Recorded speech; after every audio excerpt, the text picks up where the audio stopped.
हिमालयामध्ये जे काही योगी फिरतायत, तर ते योगी तिथे असेच का वावरतात? फक्त एका धोत्रावर, एका पंचावर किंवा एका अंतर्वस्त्रावर, तर त्या या साधनेमुळे. तेव्हा एका साधिकेच्या कानात असा तिला म्हणजे आवाज आला, की आज गुरुमाईला इथे तेल ठेवायला सांग अश्वत्थामासाठी. तर मी बाबांना विचारलेलं, की ही आश्रम मला का सांगताय? अशी अनेक आश्रम आहेत. तर तेव्हा ते म्हणाले होते, की तुम दीवारें नहीं बांध रही हो. तुम लोगों के मन में जो दीवारें है वो गिरा रही. असं त्याने सांगितलं. तर ही आश्रमांच्या भिंती नाहीयेत, तर लोकांच्या मध्ये ज्या भिंती पडल्यात ना, त्या तुला पाडायच्या आहेत. आणि म्हणून ही साधनास्थळी तू उभी कर, की ज्या ठिकाणी सगळे एकत्र येतील. म्हणजे ह्या मूव्हीची खासियत अशी आहे, की ॲक्च्युअल क्रियायोग नक्की काय आहे हे लोकांना कळेल. बाबाजी नक्की काय आहेत ते कळेल. त्याच्याचबरोबर शंकर महाराज दिसणार आहेत, आजोबा दिसणार आहेत स्वामी समर्थ, श्री रामकृष्ण परमहंसमध्ये ठाकूरजी दिसणार आहेत, योगानंदांचंही एका ठिकाणी दिसलेले आहेत, खेडाखान बाबा दिसणार आहेत. तर तेव्हा मला असा विचित्र अनुभव यज्ञ सुरू झाल्याला यायला लागला, की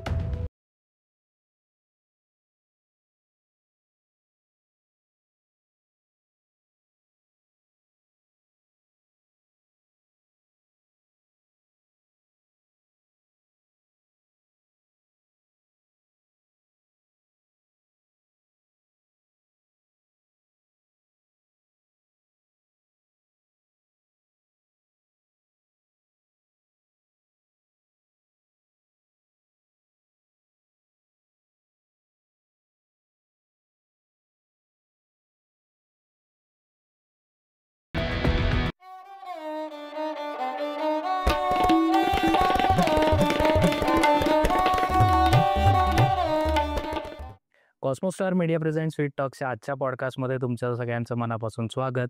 मागचा भाग म्हणजेच पार्ट 1 आपण क्रियायोग विषयी मागच्या वेळी बोलत होतो आणि तो 1.5 तासाचा पॉडकास्ट झाला होता आणि त्याच्यानंतरचं आम्हाला फुटेज रिलीज नव्हतं करता आलं कारण की तो खूप मोठा पार्ट झाला होता. सो त्याचाच हा पार्ट 2 आहे, ज्याच्यामध्ये आपण गुरुमाई महारुद्रात्मिका यांच्यासोबत गप्पा मारत होतो आणि त्यांच्या साधना, हिमालयातल्या गोष्टी आणि त्यांचा गुफा आश्रम असेल इत्यादी गोष्टींवर बोलत होत्या. सो त्याचंच कंटिन्युएशन म्हणून आपण हा पार्ट 2 करत आहोत आणि ज्याच्यात शेवटचा जो भाग होता की गुरुमाई त्यांची फिल्म घेऊन येत आहेत, फकीरियत नावानी हिंदी फिल्म, ज्याच्यामध्ये बरेच कलाकार आपल्या भेटीला येणार आहेत. सो तिथून आपण आजचा पॉडकास्ट चालू करूयात. हा पार्ट 2 आहे, त्यामुळे आत्ता जर तुम्ही पार्ट 1 बघितला नसेल तर प्लीज पार्ट 1 बघा, म्हणजे तुम्हाला एक लिंक लागेल आणि आजचा पॉडकास्ट अजून चांगल्या पद्धतीने एन्जॉय करताय. सो त्याच्यामुळे आजचा पॉडकास्ट आपण चालू करूयात. मला आपल्या पॉडकास्ट थ्रू एक सांगावं असं वाटेल प्रेक्षकांना, की तुमच्या मार्फत बाबाजींवर एक चित्रपट येतं आणि तो हिंदीत येतं. तर म्हणजे आत्तापर्यंत हे तर असं कधी झालेलं नाही की बाबाजींवर चित्रपट यावा. तर तुम्हाला का करावा असा वाटला चित्रपट, की त्याविषयी तुम्हाला काही आदेश आले होते की काय एक्झॅक्टली त्याची स्टोरी? खरं तर आदेशच ते, कारण की ह्या क्षेत्रामध्ये मी कधी स्वतःहून जाईल असं कधी शक्यच नव्हतं. कारण की कित्येक वर्ष माझा टीव्ही, सीरियल, पिक्चर, नाटक, सिनेमा काही कशी संपर्क, संबंध नाही राहिला. पण 2024च्या मे महिन्यात मी हिमालयात गेले होते. मी त्यावेळेस साऊथवरनं 2 व्यक्ती आले होते. त्यातले एक डायरेक्टर होते, एक डी होते आणि ते गुरुमाई म्हणून शोधत आले होते. तर त्यांनी त्यांचं म्हणणं असं, तर त्यांची नावं मुद्दाम टाळते आहे हे. तर त्यांनी असं सांगितलं, की ते सकाळी 3 वाजता ध्यान करतात आणि त्यांना ध्यानामध्ये बाबाजींचा आदेश होता, की त्यांना मूव्ही करायचा हो. तर ते जेव्हा आले, तेव्हा मी ते शांतपणे ऐकून घेतलं आणि नंतर त्यांना म्हटलं, की मला अजिबात असं काही करायचं नाही. कारण की माझं छान काम चाललंय शांतपणे. इतकं मोठं रुद्रधाम उभं करायचंय मला, गुफा आश्रम उभं करायचा आहे. आणि हे फक्त आश्रम नाहीत. तर मी बाबांना विचारलेलं, की ही आश्रम मला का सांगताय? अशी अनेक आश्रम आहेत. तर तेव्हा ते म्हणाले होते, की तुम दीवारें नहीं बांध रही हो. तुम लोगों के मन में जो दीवारें है वो गिरा रही. असं त्याने सांगितलं. तर या आश्रमांच्या भिंती नाहीयेत, तर लोकांच्या मध्ये ज्या भिंती पडल्यात ना, त्या तुला पाडायच्या आहेत. आणि म्हणून ही साधनास्थळी तू उभी कर, की ज्या ठिकाणी सगळे एकत्र येतील. आणि म्हणून तो रुद्रधाम बनतंय किंवा म्हणून ते गुफा आश्रम आपलं उभं राहतंय. तर त्यामुळे मी म्हटलं, की इतकं काम आहे माझ्यासमोर. पारलौकिक कार्य आहेत, लौकिक कार्य आहेत, भरपूर काही आहे म्हटलं. तर ते म्हणाले, की "नाही, मला आदेश आहेत, तर मला ते करायचंच आहे." पण मी त्यांना अगदी समजावून परत पाठवली.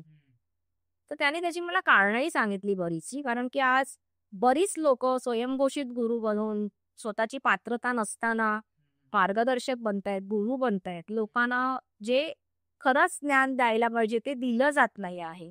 चुकीचं ज्ञान जातंय लोकांना आणि त्याच्यामुळे लोकं बिथरली आहेत. लोकं जे त्यांचं मार्गदर्शनच नीट नसल्यामुळे लोकं चुकीच्या मार्गाला जात आहेत. बरोबर.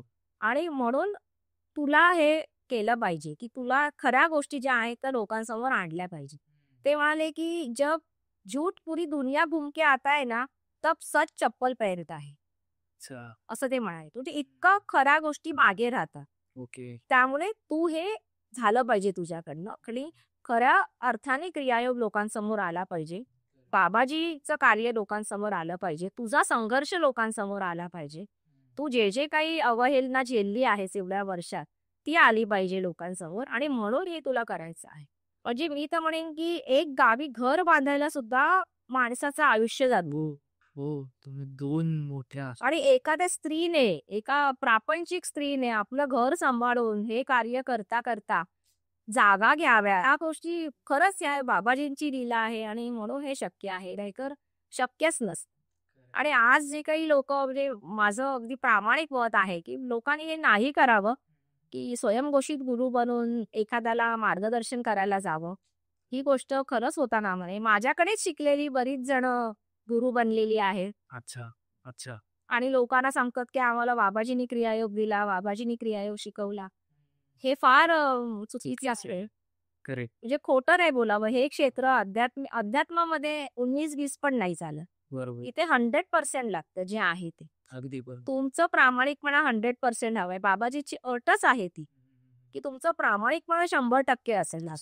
बाकी दुसऱ्या गोष्टी तुम्ही किती गरीब आहात, श्रीमंत आहात, ह्या काही काही गोष्टी नाही. तुम्ही काळे आहात, गोरे आहात, कोणत्या जातीचे, धर्माचे, पंथाचे, ह्या काही नाही. तुमचा इमानदारी फार महत्वाची असते. बाबाजींचं दर्शन होत आहे, बाबाजींची गुफा दिसते आहे. त्यानंतर तो सर्व जो भाग आहे परिसर तिथे कधी शूटिंग नाही झाली. बरं. त्यामुळे तो असा भाग शूटिंगमध्ये, पिक्चरमध्ये दिसत आहे. त्याच्याच बरोबर शंकर महाराज दिसणार आहे, आजोबा दिसणार आहेत, स्वामी समर्थ, श्री रामकृष्ण परमहंस माझे ठाकूरजी दिसणार आहेत. योगानंदांचंही एका ठिकाणी दिसलेले आहेत. हिराखान बाबा दिसणार आहेत. बरं. आणि आईचं जे काही मला मार्गदर्शन मिळालेलं ते महाकालीचं तिथे दर्शन दिसणार आहे. बरं. कशा प्रकारे मला सांगितलं गेलं त्या घटना तिथे येतील आणि फार वेगळा होईल. म्हणजे तिथे सगळे युनिटमध्ये काम करणारे सगळे लोक म्हणायचे की आम्ही 30-30 वर्ष या क्षेत्रात आहोत. हां. पण असा कधी मूवी आम्ही पाहिला नाही. अशी स्टोरी कधी आम्ही बघितली नाही. हा मूवी सगळ्यांनी पाहिला पाहिजे आणि माझा असं विनंती आहे सगळ्यांना, की हा सिनेमा थिएटरमध्ये जाऊन पाहिला पाहिजे. नक्कीच. म्हणजे ही वाट नका पाहू, की तो ओ-टी-टीवर येईल, मग आपण मोबाईलवर बघू. तर कृपया असं करू नका. कारण दुसरा फायदा असा आहे, की जे स्पेशल इफेक्ट्स त्याला दिले गेलेले आहेत, तर ती आगमनं आणि ते सगळं त्या मोठ्या पडद्यावर, त्या मोठ्या साऊंडमध्ये पाहायला, ऐकायला आणि खरंच तो फील घेण्यासाठी त्यांनी तिथे केलं पाहिजे. वाह! आणि नक्कीच लोकं जाऊन बघतील कारण की अ, बऱ्याचदा असं होतं ना, की त्या ठिकाणी आपण जाऊ नाही शकत काही-काही कारणात. ते या फिल्ममधून लोकं अनुभवायला मिळणार आहे. आणि एवढ्या विभूती तुम्ही सांगितल्या आता त्यांचं पण दर्शन त्या मूव्हीच्या माध्यमातून होईल. त्यामुळे नक्कीच त्या फिल्मसाठी तुम्हाला खूप-खूप शुभेच्छा. थँक तर गुरुमाई मगाशी तुम्ही ज्यावेळी सांगत होतात विभूतींच्या बाबतीत आणि बाकी गोष्टींच्या बाबतीत, तर पुस्तकात असा उल्लेख आहे की तुम्हाला देवीचं सुद्धा दर्शन झालेलं आहे. तर त्याबद्दल आम्हाला थोडं सांगा. हो, आईचं दर्शन झालं. म्हणजे पहिल्या दर्शनाबद्दल मी सांगते. आम्ही इथून हिमालयाला गेलो होतो आणि आमच्या ग्रुपमध्ये म्हणजे सगळे साधकच होते. पण एक साधिका अशी होती, की जिला काहीतरी त्रास होता. बरं. तर काय त्रास होता हे तेव्हा आम्हाला माहीत नव्हतं. पण जेव्हा आम्ही हिमालयाच्या आपल्या बाबाजींच्या गुफेत साधनेला सगळे बसले, तर मी कसं की मी मागच्या बाजूला बसते. म्हणजे गुफेची जी मागची बाजू आहे, तर तिथे थोडा एकांत असतो. तिथे इतर कोणी सहसा जात नाही. तर तिथे मला बसायची आज्ञा आहे म्हणून मग मी तिथे जाते. तर इथून जेव्हा मी निघाले ना नमस्कार करू, तर ती मुलगी फार वेगळे आवाज म्हणजे किंचाळल्यासारखे आवाज काढायला लागली. ओके. आणि त्याच वेळेस एक असं खूप वाईट असा दर्प म्हणजे खूप असा घाणेरडा वास यायला लागला. तर हे हे फार मिसमॅच होतं कारण की बाबाजींच्या गुफेमध्ये काहीही नसताना एक सुगंध येत असतो. बर. आणि बरेचदा चंदनाचा सुगंध मी तिथे अनुभवलेला आहे. तर त्यामुळे तिथे असा वास अचानक येणं आणि ती मुलगी काहीतरी अशी जीभ बाहेर काढून किंचाळल्यासारखं करणं, हे मला जरा वेगळं होतं. आणि ती अशी चालायला लागली, असं लहान मूल जसं रांगतं ना, तशी ती चालत ती त्या दिशेला जात होती जिथे त्या गुहेमध्ये एक मास्टर प्लेस आहे. बर. म्हणजे बाबाजींच्या गुफेमध्ये एक अशी समोर एक लादी आहे वेगळी आणि तिथे मास्टर स्पेस म्हटले म्हणजे गुरु जे असतात त्यांनी तिथे बसतात. पण आता काय की सरसकट बरीच माणसं तिथे जाऊन बसतात. तर ती त्या दिशेने चालली होती. तर मी तिला असं फक्त खांद्याला अशी 3 बोटं लावली आणि सांगितलं, "इथेच थांब." असं मी तिला केलं. कारण मला कळलं की काहीतरी थोडंसं वेगळं आहे. तर इथेच थांब असं मी केलं. तर ती थांबली लगेच तिथे. मला असं वाटलं की जे काय आहे ते झालं असं. चालू. नंतर मी गुफेतनं मागच्या बाजूला ध्यान करून वगैरे निघाले, तेव्हाही ती मला नॉर्मल वाटली. पण मग जेव्हा आम्ही रात्री परत साधनेला बसलो, तेव्हा पुन्हा ती अशी थाडकन जमिनीवर पडली आणि डोकं तिने मध्येच ठेवलेलं, पण पाय गोल-गोल, गोल-गोल फिरवत होती. म्हणजे घड्याळाच्या काट्याप्रमाणे डोकं मध्ये आणि ती पाय अशी खडखड, खडखड, खडखड, खडखड अशी गोल फिरवत होती. ती एकदम हॉरर सीन असायची. आणि आवाजही विचित्र आणि तो सेम तो दुर्गंध पुन्हा आला. तर मी म्हटलं, की बापरे! हे असं जर प्रत्येक वेळेला व्हायला लागले, तर साधक साधना कशी करतील? दरवेळेला बसलं, की हिच्याकडनं असं काहीतरी होतंय. तर त्यावेळेला मी आले माझ्या खोलीत आणि बॅगेतून उदी घेतली. यज्ञाची उदी माझ्याकडे असते. ती घेतली, ती तिला लावली, तर ती किंचाळली आणि शांत झाली. हां. मग मला असं वाटलं पुन्हा, की झालं हे पण. नंतर पुन्हा 11:30 वाजता मला साधक बोलवायला आले, की "जरा तुम्ही या." तर मी गेले. मला असं वाटलं पुन्हा काय झालं की काय? हां. पण त्या लोकांनी नेलं मला जेंट्स रूममध्ये. तर म्हटलं जेंट्स रूममध्ये आता काय प्रॉब्लेम आहे? तर मी आत जाऊन बघितलं तर एक मुलगा असा शांत बसला होता. पाय असा उलटा टाकलेला एक, हात असा टेकलेला आणि खूप छान चेहऱ्यावर स्माईल आणि अगदी असं प्रेमळ भाव चेहऱ्यावर. तर मला आधी कळेच ना काय आहे, कोण आहे? तर मी गेले, नमस्कार केला आणि मी बसले. तर त्यावेळेला काय झालेलं, की मी बॅगेत नेहमीसारखा हात घातला. म्हटलं आता कोण असेल, परत उधी घ्यावी. हां. तर उदी हाती न येता कुंकवाची पुडी माझ्या हाती आली. बर. तर मी नव्हती. होती माझ्या बॅगेत, पण ती म्हणजे बॅगेत मी हात घातला तर मला असं की उदी, तर ती कुंकू आलं हातात. तर मी म्हटलं ठीक आहे कुंकू पण चालेल, कोण असेल त्यांना पळवायला मदत होईल. ते मी घेऊन गेले आणि तेव्हा नेमकं त्या कुंकवाचाच उपयोग होणार होता. हां. आणि नेमकं ते आणि मला हे खरं माहीत नव्हतं की बॅगेत म्हणजे कुंकूची पण पुडी आहे. बर. बॅगेत असंच काहीतरी असेल कधीतरी टाकलेली. तर मी ना ते असं काढून मी मी लावलं म्हणजे मला असं वाटलं की काय माहिती कोण आहे तर आपण स्वागत करावं. पण मी असं लावलं तर ते खूप छान असं हसू आलं चेहऱ्यावर आणि मग मला म्हटलं गेलं की "बाळ?" तर मी म्हटलं "हो." तर मला म्हणाला की "माझं बाळ त्रासात असताना मी कशी नाही येणार?" तर "मी कशी नाही येणार?" असा शब्द होता. म्हटलं "कोण असेल?" तर "मी आलीये. नेहमी माझी आठवण काढतेस ना, मी आलीये." आणि मग मला कळलं, की माझी आईच आलीये. मला त्रासात बघून कारण मला चिंता पडलेली, की कसं आता हे ह्या मुलीचा हा प्रॉब्लेम आहे, तर कसं होईल? मग तेव्हा मला आईने सांगितलं, की तिच्यावर जे काही वारं आहे तिच्यावर, ते फार वाईट आहे आणि ते तिला नेण्यासाठीच आलेलं आहे आणि त्या मुलीच्या घरचे ऑलरेडी सगळे फॅमिली मेंबर्स गेले होते. फक्त बहीण आणि तीच राहिली होती आणि आता हिच्याकडे ते दुष्टपणा चालू होता. तर मग त्याने मला उपाय सांगितला, की तू उद्या तर पहिला उपाय मला दुनागिरी मातेच्या मंदिरात सांगितला गेला. तर मी तिथे गेल्यानंतर दुसऱ्या दिवशी तो उपाय केला. तर ते फक्त स्तंभन होतं. बर. त्याचं काही ते गेलं नव्हतं. ते फक्त स्तंभन केलेलं, की ते पुन्हा-पुन्हा येऊन त्रास न द्यावं म्हणून.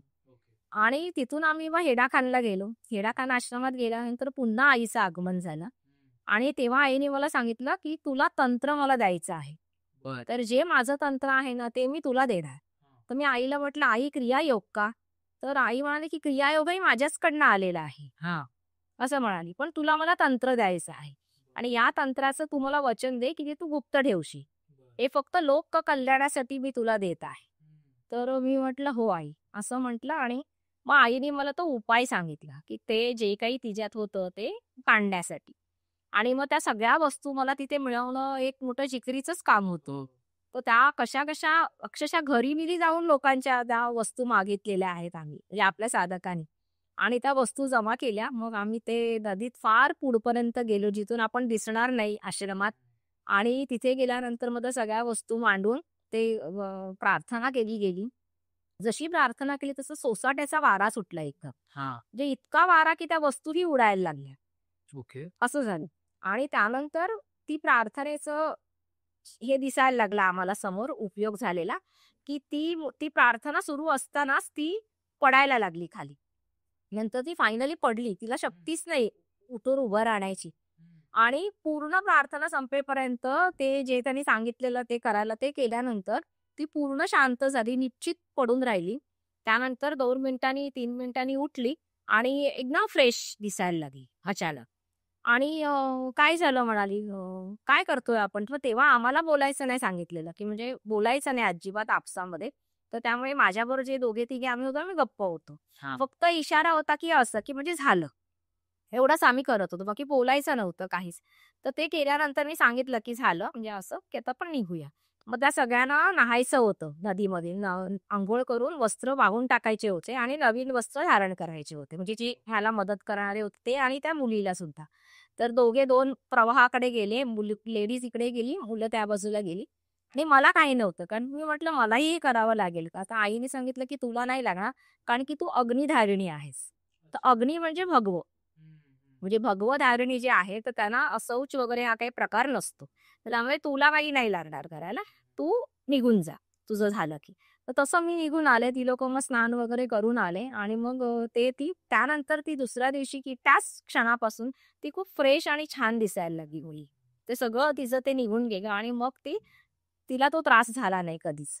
तर ते जे काही कोणी होत होतं ना, मुक्ती मिळाली त्या धामावले. कारण की ते अगदी महादेवाचं धामच मानलं जातं हेडाखाना आश्रम. मुक्तीधाम म्हणतात त्याला. त्यामुळे तिथे त्या जीवाला मुक्ती मिळाली आणि मग आम्ही आलो. म्हणजे नंतरही बरेचदा मला अशा शक्तींशी सामना करायची वेळ आली.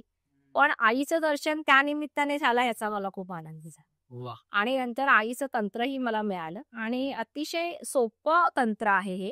ज्याला आपण देवी तंत्र म्हणतो. कारण की लोकांच्या मनामध्ये तंत्र म्हटलं की काहीतरी वाईट कृती, काहीतरी वाईट भावनेनीच केलेली साधना किंवा समोरच्याचं नुकसान करण्यासाठी केलेली साधना, असं लोकांचं मत आहे. तर मी याच्यावर प्रकाश टाकते, की देवी तंत्र जे आहे, ते अतिशय सात्विक आणि प्युअर साधना आहे, जी मला मिळालेली आहे. त्याच्यामध्ये कोणत्याही प्रकारचं कोणाचं नुकसान करण्यासारखं काहीही नाही. नाही. तंत्र म्हणजे टेक्निक. ओके. आणि आपला हा देह जो आहे ते यंत्र आहे. तर या यंत्राने जी आपण एक टेक्निक करतोय, ते तंत्र. वाह! आणि ते तंत्र असं, की जे देवीला, आईला आपल्या प्रसन्न करेल. अच्छा. मग त्याच्यामध्ये बीज आहेत, मंत्र आहेत, उपासना आहेत, काही साधना आहेत, ध्यान पद्धती आहे. आणि ते सगळं केल्यानंतर आई प्रसन्न होते. अच्छा. हे ते तंत्र आहे. म्हणजे लोकं जे समजतात असं वाईट तंत्र कोणतंही नाही. बरं. गुरुमाई तुमचं गुरुमाई हे नाव आता आम्हाला लक्षात आलं. पण मगाशी जसं मी उल्लेख केला, की गुरुमाई मा रुद्रात्मिका. तर रुद्रात्मिका हे नाव तुम्हाला कसं मिळालं? त्याची तर खूप गमतीशीर गोष्ट आहे, की मी काशीला गेले होते. बरं काशीलाही गेले ते मी आज्ञेनेच गेलेले. कारण की बाबांची म्हणजे बाबा भद्रबाहूंची इच्छा होती, की मी काशीला जाऊन क्रियायोगाचा प्रसार करावा. त्यावेळेला मला फक्त उत्तर काशी माहीत होतं. मला बनारसमध्येही काशी आहे हे माहीत नव्हतं. म्हणजे ज्यावेळेला त्याचे पोस्टर बनवले, तर मला हे बनारस आणि वाराणसी हे एकच आहे हेही माहीत नव्हतं. म्हणजे इतकं मला अज्ञान होतं ह्या क्षेत्राबद्दल. आणि मला तिथेच जाऊन प्रसार करायचा आहे असं बाबांनी सांगितलं. तर त्यावेळेला मी ठरवलं जायचं. आम्ही 19 ते 20 साधक आम्ही तयार झालो जाण्यासाठी. म्हणजे मी एक धरून बाकी माझ्यासोबत 19 जण. काशीला जायचं आणि तिकडे काम करायचं म्हणजे नक्की काय करायचं हा मोठा प्रश्नच होता. तरीसुद्धा आम्ही तिथे एका एजंटला थोडी जाहिरात करायला सांगितलेली, काही पोस्टर्स लावायला सांगितलेले, 1-2 होर्डिंग्ज पण लावले होते मोठे. मला असं वाटलं, की आता काय आपण भरपूर गर्दी होणार. म्हणजे हे जे काही आपण केलंय ते पुरेसं आहे. आणि बाबांना मी विचारलं, की "बाबा किती येतील उद्या साधक?" बाबा म्हणाले, "येतील 100-1." मी म्हटलं, "हां, मस्त." मी 100च साधकांच्या तयारीने आली. बाबा लगेच दुसऱ्या मिनिटाला मला म्हणतात, "अगर एक भी आया ना, तो सिद्धत से सिखाना.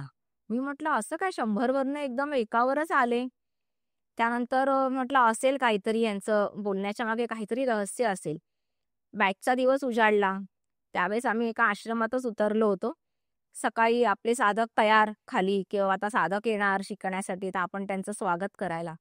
आम्ही 19 जण आणि येणारे साधक होते ते 10-12 जण होते. बरं त्यातले दुपारी जेवणानंतर गेले फक्त 5च जण संध्याकाळी उरले. खरंच परीक्षेचा दिवस. कारण की इतका खर्च करून काशीला आम्ही गेलो होतो बनारसला. त्याच्यानंतर तो बॅचचा खर्च होता आणि एवढं सगळं असताना तिथे सगळं फ्री करतोय आपण, की कोणाकडनं ₹1 काही घेत नाही आहोत आणि त्याच्यानंतर आपल्याला साधकही नाही मिळत आहेत.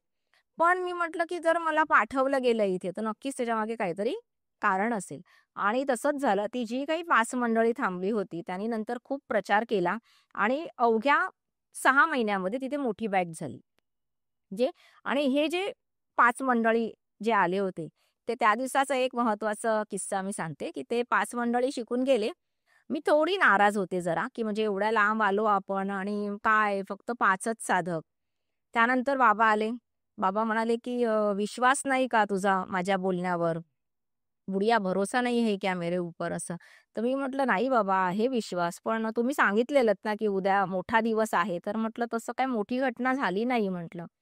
आणि मग तेव्हा त्यांनी सांगितलं मला, की "अ, तुला काशी बघण्यासाठी पाठवलेलं होतं आता. तू आता काशी बघणं अपेक्षित होतं आम्हाला आणि आता पुढे अशा काही घटना होतील, की काशी तुला बघेल." असं. तर मग मला विचार पडला, की आता असं काय पुढे होणार? मग त्यांनी त्या दिवशी मला हे नाव दिलं. हे जे माझं नाव आहे मा रुद्रात्मिका, हे नाव मला त्या दिवशीच्या संध्याकाळी मिळालेलं आहे काशी क्षेत्रामध्ये. आणि त्यांनी सांगितलं, की असं छान हात वर करून बाबा म्हणाले, "मा रुद्रात्मिका" आणि त्याचा आवाज घुमलेला ना असा तो एकदम. आणि त्यांनी सांगितलं, की "हे नाव तुला लोकांसमोर आणायचं तर आण, गुप्त ठेवायचं तर गुप्त ठेवू शकतेस." पण मी म्हटलं, की "नाही, मी ह्याच नावाने माझी यापुढे ओळख राहील." आणि मी हे गुप्त नाही ठेवणार. तर ते खूप खुश झाले. तर त्या दिवसापासून मला हे मा रुद्रात्मिका नाव आलं. तुमच्या पुस्तकात भस्माबद्दल पण तुम्ही बऱ्याच गोष्टी सांगितल्या आहेत आणि तुम्ही आता ते लावलं सुद्धा आहे. तर त्याबद्दल आम्हाला थोडं सांगा? एकदा असं झालं होतं, की म्हणजे याच काशीच्या दिवसांमध्ये, की काशी बघायला पाठवलेलं होतं. म्हणजे आम्हाला सगळ्यांना आणि काही ठिकाणं मला आवडली नाही. म्हणजे जिथे आम्ही जेवणासाठी थांबलो वगैरे ते. तर माझा थोडासा मूड ऑफ झालेला आणि मला बाबा म्हणाले, की "काय नाही तुला आवडलं त्या गोष्टी?" म्हटलं, "माहीत नाही." तर ते म्हणाले, की "तुला बरोबर आवडलं नाही, कारण की तिथली ऊर्जा चांगली नव्हती आणि म्हणून तुला ते तिथे आनंद नाही वाटला." मग त्याच्यावर बाबांनी असंच सहज बोलता-बोलता आम्हाला डामर तंत्राबद्दल सांगितलं. डामर तंत्राचा संपूर्ण किस्सा म्हणजे ती संपूर्ण ते ज्ञान ऐकून झाल्यानंतर त्यांनी प्रश्न विचारले काही. प्रश्न विचारले तर काही साधकांना त्याची उत्तरं नाही आली आणि मग त्यांनी शिक्षा म्हणून त्या साधकांना मणिकर्णिकेला दिवसभर तुम्हाला बसायचं असं त्यांना सांगितलं. सकाळी सूर्योदयापासून संध्याकाळी सूर्यास्तापर्यंत हे 9 साधक मणिकर्णिकेच्या स्मशानामध्ये बसले होते. मणिकर्णिका स्मशान हे फार वेगळी जागा आहे. त्याला ज्ञानाची नाभीच म्हणू शकतो आपण, की ते इतकं उच्च दर्जाचं ज्ञान त्या ठिकाणी आपल्याला मिळतं. जे स्मशान आपल्याला शिकवतं ना, ते अजून कोणी शिकवू नाही शकत. कारण की त्या ठिकाणी आपल्याला हे दिसतं, की ज्या देहावर, ज्या नावावर, ज्या ओळखीवर आपण आयुष्यभर अहंकार करत असतो, ते कसं काही मिनिटात त्याची राख होते. हे तिथे पाहायला मिळतं. या ठिकाणी माझे साधक असे 9 दिवस 9 म्हणजेच 9 तास जवळ-जवळ कारण 9 पण नाही 10-12 तास ते बसले 9 जण आणि इतका वेळ बसल्यानंतर संध्याकाळी जेव्हा आले तेव्हा खूप माहिती घेऊन आलेले तिथली. दुसऱ्या दिवशी मग मला तिथे थांबायचं होतं. आता ह्या 9 जणांमध्ये एका महिलेला त्या त्या ठिकाणी असणाऱ्या एका योग्याने म्हणजे जे स्मशान योगी असतात, तर त्यांनी एक पितळेची डबी दिली. त्याच्यामध्ये चिताभस्म होतं आणि ती त्यांनी दिली.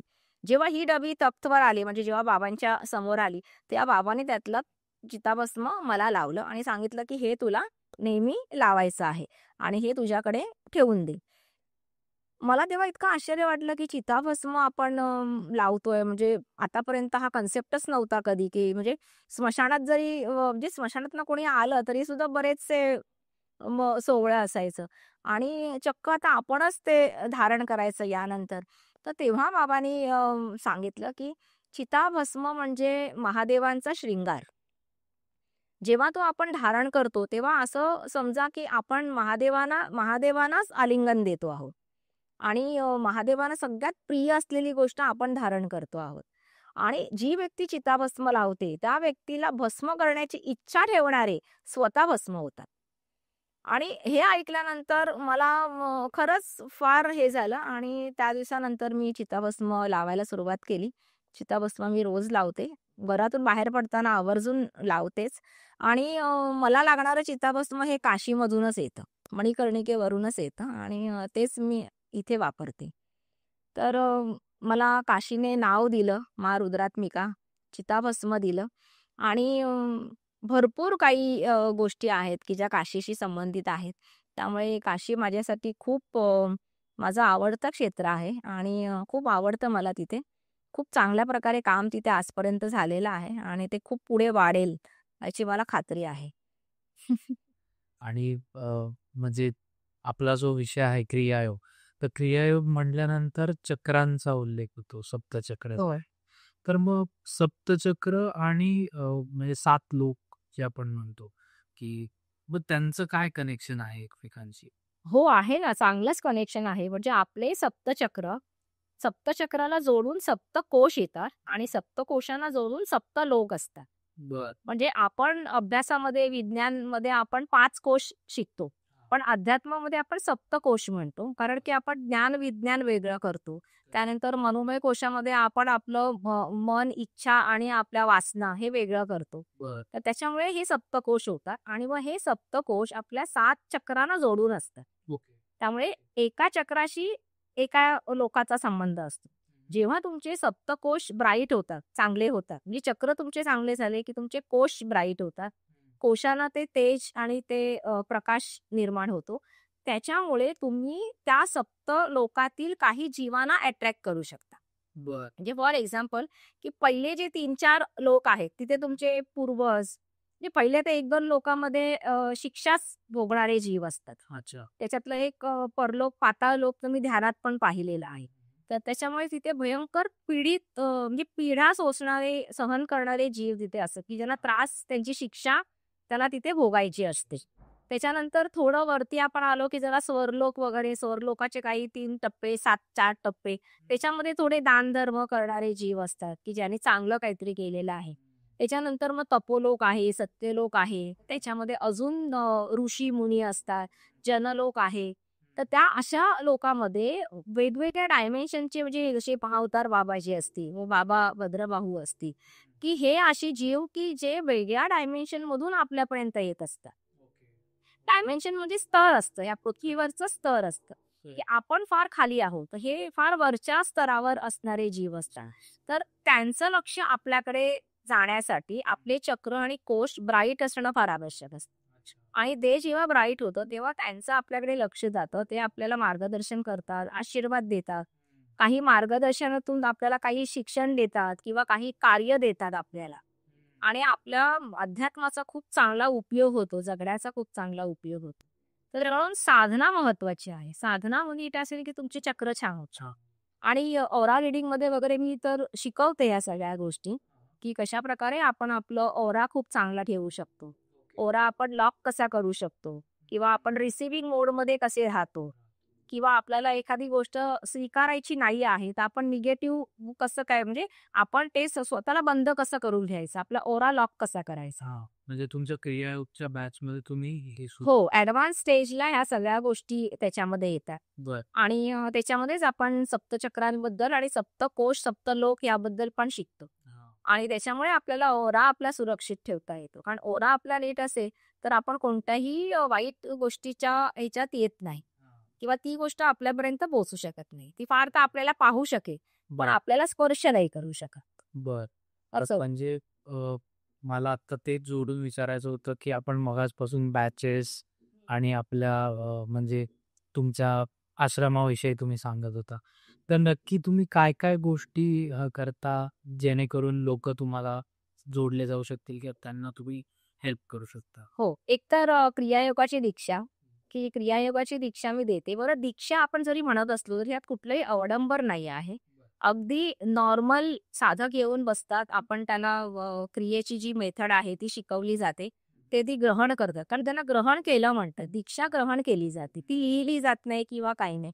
तर ती ग्रहण करतात. त्यांची त्या क्रियेची प्रॅक्टिस करून घेतली जाते आणि त्याच्यानंतर मग त्यांच्याकडनं काही गोष्टींचं आपण म्हणजे जसं की बाबाजींनी काही 7 वचनं दिलेली आहे. की जसं अनुशासन आहे, प्रेम आहे, विश्वास आहे, इमानदारी आहे, अशी 7 वचनं त्यांनी आहेत, की जी 7 वचनं आपण त्यांना सांगतो, की ती सोपी आहेत तुम्ही जीवन जगण्यासाठी आणि ती त्याचं जीवनात तुम्ही अवलंबन करा. परोपकार फार आवश्यक आहे अध्यात्मामध्ये. आपण स्वतःपुरतं जगणं, स्वतःपुरता विचार करणं हे टाळलं पाहिजे. जेव्हा आपण काहीतरी देतो, तेव्हा आपल्याकडे कुठून तरी येतं. त्यामुळे जर ईश्वराकडनं आपल्याला काहीतरी हवं असेल, तर आपल्याकडनंही काहीतरी गेलं पाहिजे. आणि तुमचा भाव महत्वाचा असतो, की जसं मी म्हणते, की ईश्वर काही मंदिरातच नाही. म्हणजे अगदी मंदिरात गेल्यावरच देव भेटेल असं नाही. तो सगळीकडे व्यापलेला आहे. म्हणजे आपल्या सगळ्यांमध्ये आहे, प्राण्यांमध्ये आहे, फुलांमध्ये, अगदी रस्त्यावरच्या मातीतही तोच आहे, वाहणाऱ्या वाऱ्यातही तो आहे, पडणाऱ्या पावसाच्या थेंबातही तो आहे. अगदी एखादं पाणी नाल्या झालं असेल साठून, तरीही त्यात तो ईश्वर आहेच. करेक्ट. सगळीकडे तो व्यापलेला आहे. तर ती नजर आपल्याकडे असायला हवी त्याला पाहण्याची. आणि मग आपण जर का त्याला पाहायला, अनुभवायला शिकलो, मग सगळ्यांबद्दल आपल्याला प्रेमच वाटेल. खरं. मग राग, तिरस्कार कोणाचाच येणार नाही. त्यामुळे प्राणी असो किंवा कोणी असो, आपल्याला त्यांच्याबद्दल प्रेम वाटेल. तर मी तरी हेच सांगते, की भले तुम्ही मंदिरात नका जाऊ, पण ईश्वराला सगळीकडे पाहण्याची सवय लागली आहे स्वतःला, वाह! की मग तो सगळीकडे दिसतो. अशा तर ते मी त्याला सांगते आणि त्यानंतर बॅचेसचे आपले वेगवेगळे स्तर आहेत. म्हणजे बेसिक झालं की ॲडव्हान्स, ॲडव्हान्स झालं की ब्रह्मखोज. ब्रह्मखोजमध्ये मी सांगितलं की तत्वसाधना आपण घेतो.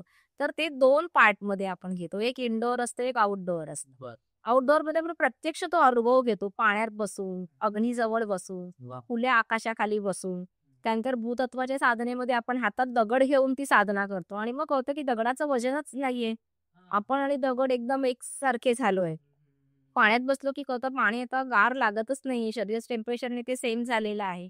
अग्नीजवळ बसलं की तेच जाणवतं की आता अग्नी आणि आपण एक झालोय. तर तो अनुभव घेता आला पाहिजे. त्यानंतर तत्व आपल्याला बदलता पण येतात. तत्व आपल्याला ओळखता येतात की शरीरामध्ये आता कोणतं तत्व चाललंय. जे तत्व चाललेलं आहे ते माझ्या साधनेसाठी किंवा आता मी जे काही काम करते त्यासाठी पोषक आहे का? नसेल तर ते तत्व बदलता येतं. तर हे सगळं आपण शिकतो त्याच्यामध्ये आणि तुमची तत्व बॅलन्स झाले की आपले आजारपणं सगळी संपुष्टात येतात. म्हणजे आजारही राहतच नाही. आणि हे सगळं झालं की मग आपण हिमालयीन साधनेकडे वळतो. ही हिमालयीन साधना ज्या मला ते गुरुजींनी शिकवल्या होत्या बाबाजींच्या आज्ञेने. तर त्या साधना जेव्हा आपण करायला लागतो, तेव्हा एक आपल्या लक्षात येतं, की हिमालयामध्ये जे काही योगी फिरतायत, तर ते योगी तिथे असेच का वावरतात? फक्त एका धोत्रावर, एका पंचावर किंवा एका अंतर्वस्त्रावर. तर त्या या साधनेमुळे. बरं. की या साधना शरीरामध्ये तेवढी उष्णता निर्माण करणाऱ्या आहेत, तेवढी ऊर्जा देणाऱ्या आहेत, की हिमालयामध्ये ते सहज वागू शकतात. तर त्या साधना मी शिकवते आणि मग त्या साधना पूर्ण केलेले जे साधक आहेत, ते माझ्याबरोबर मग हिमालयात येतात. अच्छा. आणि मग हिमालयात आपण आपल्या आता तर आश्रम आता झाला, पण आधी आश्रम नव्हता. तेव्हाही आम्ही तिथे जाऊन खूप छान साधना केलेल्या आहेत त्या भागामध्ये, परिसरामध्ये. आणि ॲक्चुअल तो आनंद अनुभव घेतलाय, की कसं हिमालयात का साधना आवश्यक आहे. तिथे जी एनर्जी, ऊर्जा आहे ती कुठेही नाही. करेक्ट. त्यामुळे ती आपण घेऊन इथे यावं आणि मग आपण वर्षभर ती पुरते. हां. आणि आता तर नाही आम्ही 2-2 महिन्यांनी जात असते हिमालयात. अच्छा. त्यामुळे सतत ती ऊर्जा मला घेता येत असते. वाह! वाह! असं होतं. असं. गुरुमयी आता आम्हाला तुम्ही अनुभवलेले ज्या म्हणजे काही रहस्यमय घटना असतील, एस्पेशली हिमालय आणि नॉर्थ साइडच्या, तर त्या प्लीज आमच्या प्रेक्षकांसोबत तुम्ही आम्हाला शेअर करा. माझं तर हिमालयात जाणंच एक रहस्यमय घटना आहे. म्हणजे तिथे गेल्यानंतर रहस्यमय घटना घडल्या त्या आहेतच. पण हिमालयात म्हणजे जाणं ही रहस्यमय घटना होती. कारण की मी जसं म्हटलं तसं मला गुरुजींनी सांगितलेलं की तुम्हाला हिमालयात जायचं आहे. त्यानंतर मी विचार करते की खरंच का आपल्याला हिमालयात जाणं इतकं आवश्यक आहे? कशाला जायला हवं? आपण जर ध्यानात बसलो की आपल्याला बाबाजींचं दर्शन होतं किंवा जे काही दिसायला हवं ते दिसतं. मग आपल्या तिथेच कशाला जायला हवं? पण त्यांचं असं म्हणणं होतं, की तिथली ऊर्जा घ्यायची आहे तुम्हाला. तिथली तुम्ही ऊर्जा घ्याल तर ती इथे तुम्ही येऊन सगळ्या साधकांना द्याल. म्हटलं ठीक आहे. त्यानंतर एक हिमालयन योगी आले होते मुंबईमध्ये आणि त्यांची परिचित एक साधिका, ती माझी साधिका होती. तिने मला त्यांच्या भेटीचा खूप आग्रह केला आणि कधी कुठे न जाणारी मी त्या ठिकाणी गेले आणि त्यांची भेट झाली.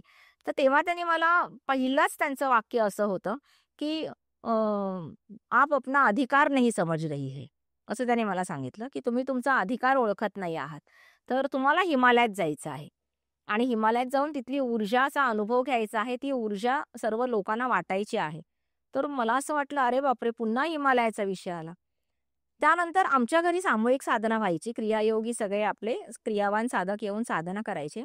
तर त्यावेळेला 2 अशा व्यक्ती आल्या होत्या, की ज्या कधीतरीच यायच्या. म्हणजे ती एक तर साधकच होते आपले, पण त्यांच्यासोबतचा तो व्यक्ती पहिल्यांदाच आला होता. तो कधी आधी आलेला नव्हता. तो काही आपला साधकही नव्हता. तर त्यावेळेला जशी साधना संपल्यानंतर सगळे देवघरात जाऊन नमस्कार करतात, तर तसे सगळे गेले, नमस्कार केला. सर्वात शेवटी ही व्यक्ती गेली, जी प्रथम माझ्या घरी आलेली होती. आतमध्ये बराच वेळ ते थांबले होते. मला असं वाटलं, की बहुतेक ते बसले असतील ध्यानस्थ थोडा वेळ. काही-काही मंडळी 5 मिनिटं बसायचे पण आतमध्ये. तर ते जेव्हा बाहेर आले ना, तेव्हा ते मला म्हणाले, की "आप हिमालय क्यों नहीं जाती? बाबाजी आपको हिमालय बुला रहे हैं." मला इतकं आश्चर्य वाटलं, की अरे म्हणजे हा व्यक्ती आजच आपल्याला भेटलाय. बरं आल्यापासून माझ्याशी काही बोललेले पण नाहीत हे आणि आता थेट मला हेच सांगतायत, की तुम्ही हिमालयात का नाही जात? तर मी फक्त हसले आणि ते निघाले लगेच. निघाले आणि दाराच्या समोरच लिफ्ट आहे.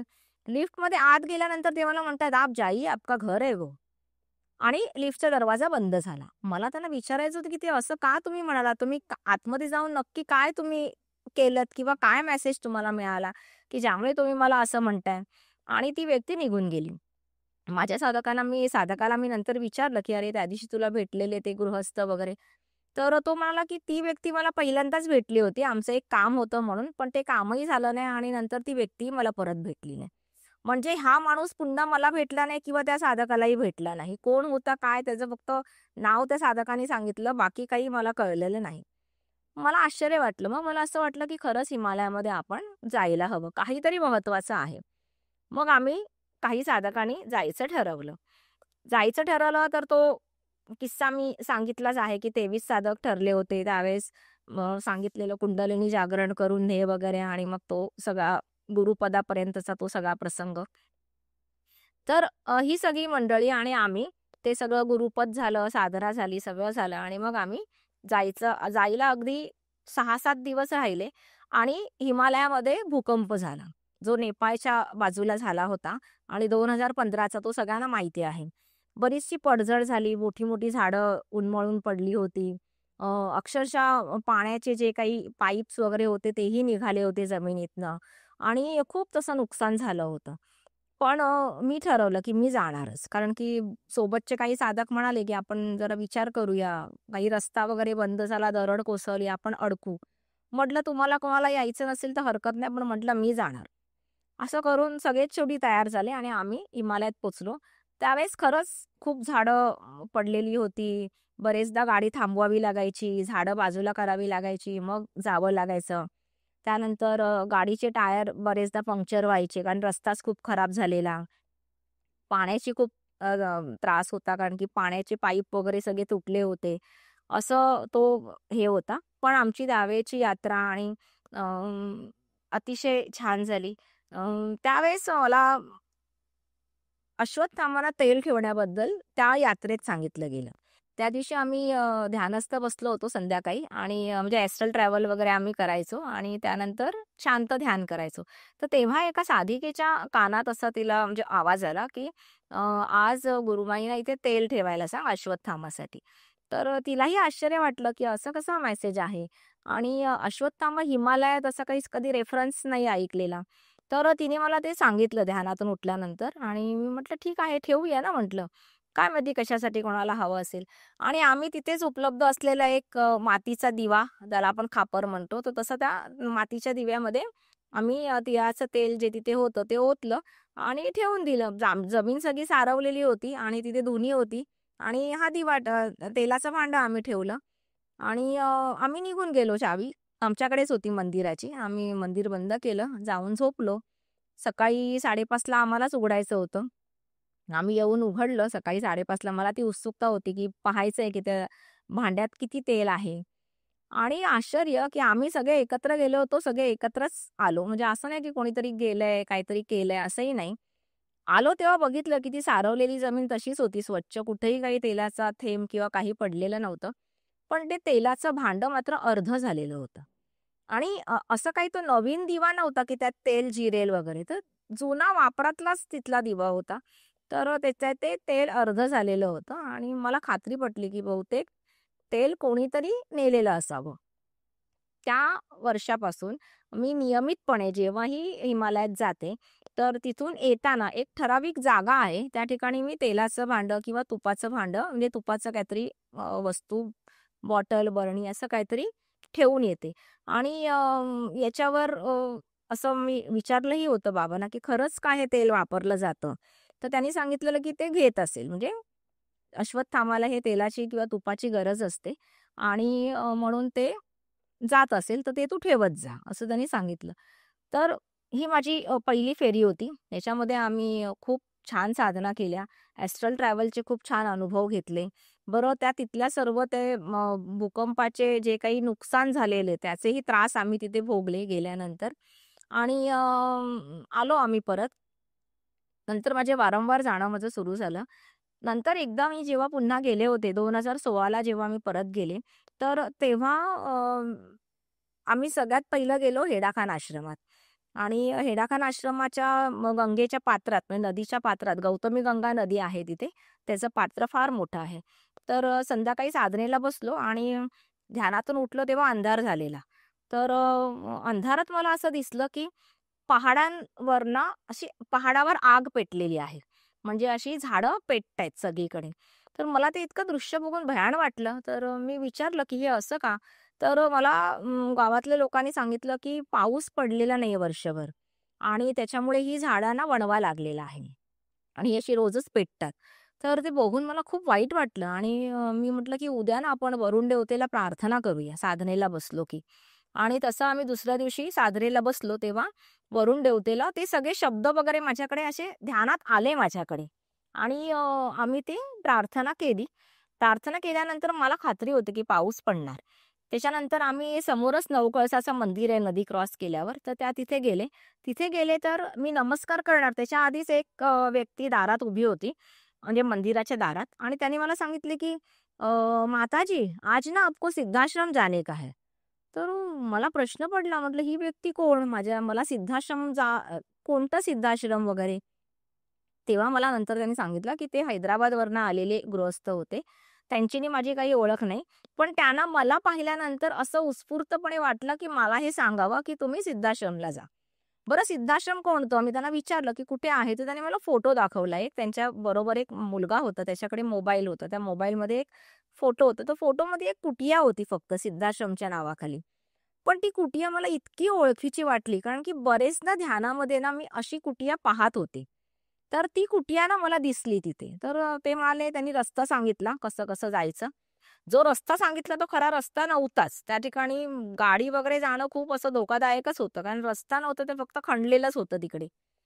तरीही आम्ही दुसऱ्या दिवशी जायचं ठरवलं. बरं तिथे दर्शन झालं.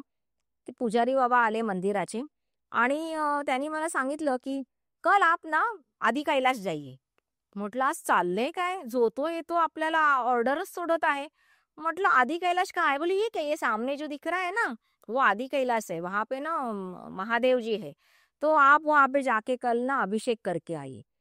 आणि मग मला आठवलं, की मी हिमालयाला जायच्या काही दिवस आधी मला आमच्याच एका नाशिकच्या साधकाचा फोन आलेला आणि त्यांनी मला सांगितलं, की त्यांना ध्यानामध्ये असा आवाज येतोय, की ध्यानात सांगितलं जातंय, की तुझ्याकडचं जर म्हणजे ह्याचं मानसरोवरचं जे जल आहे ना, ते गुरुमाईंना नेऊन दे.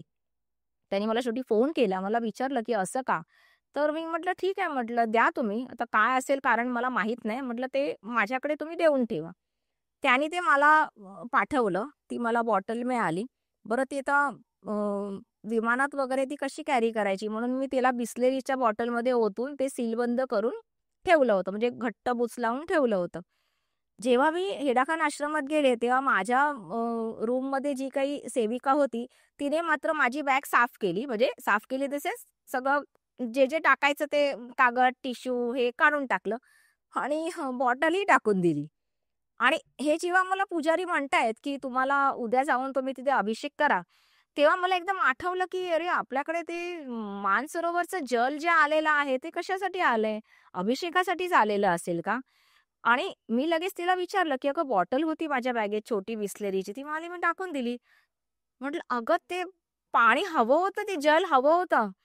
ती म्हणाली, "ठीक आहे, थांबा बघते. असं काही इथे कचरा लगेच कोणी नेत नाही." ती गेली, ती बॉटल तिथेच होती, जिथे तिने टाकली होती. तिथून तिने आणली, पुसली, मला दिली, "हे घ्या."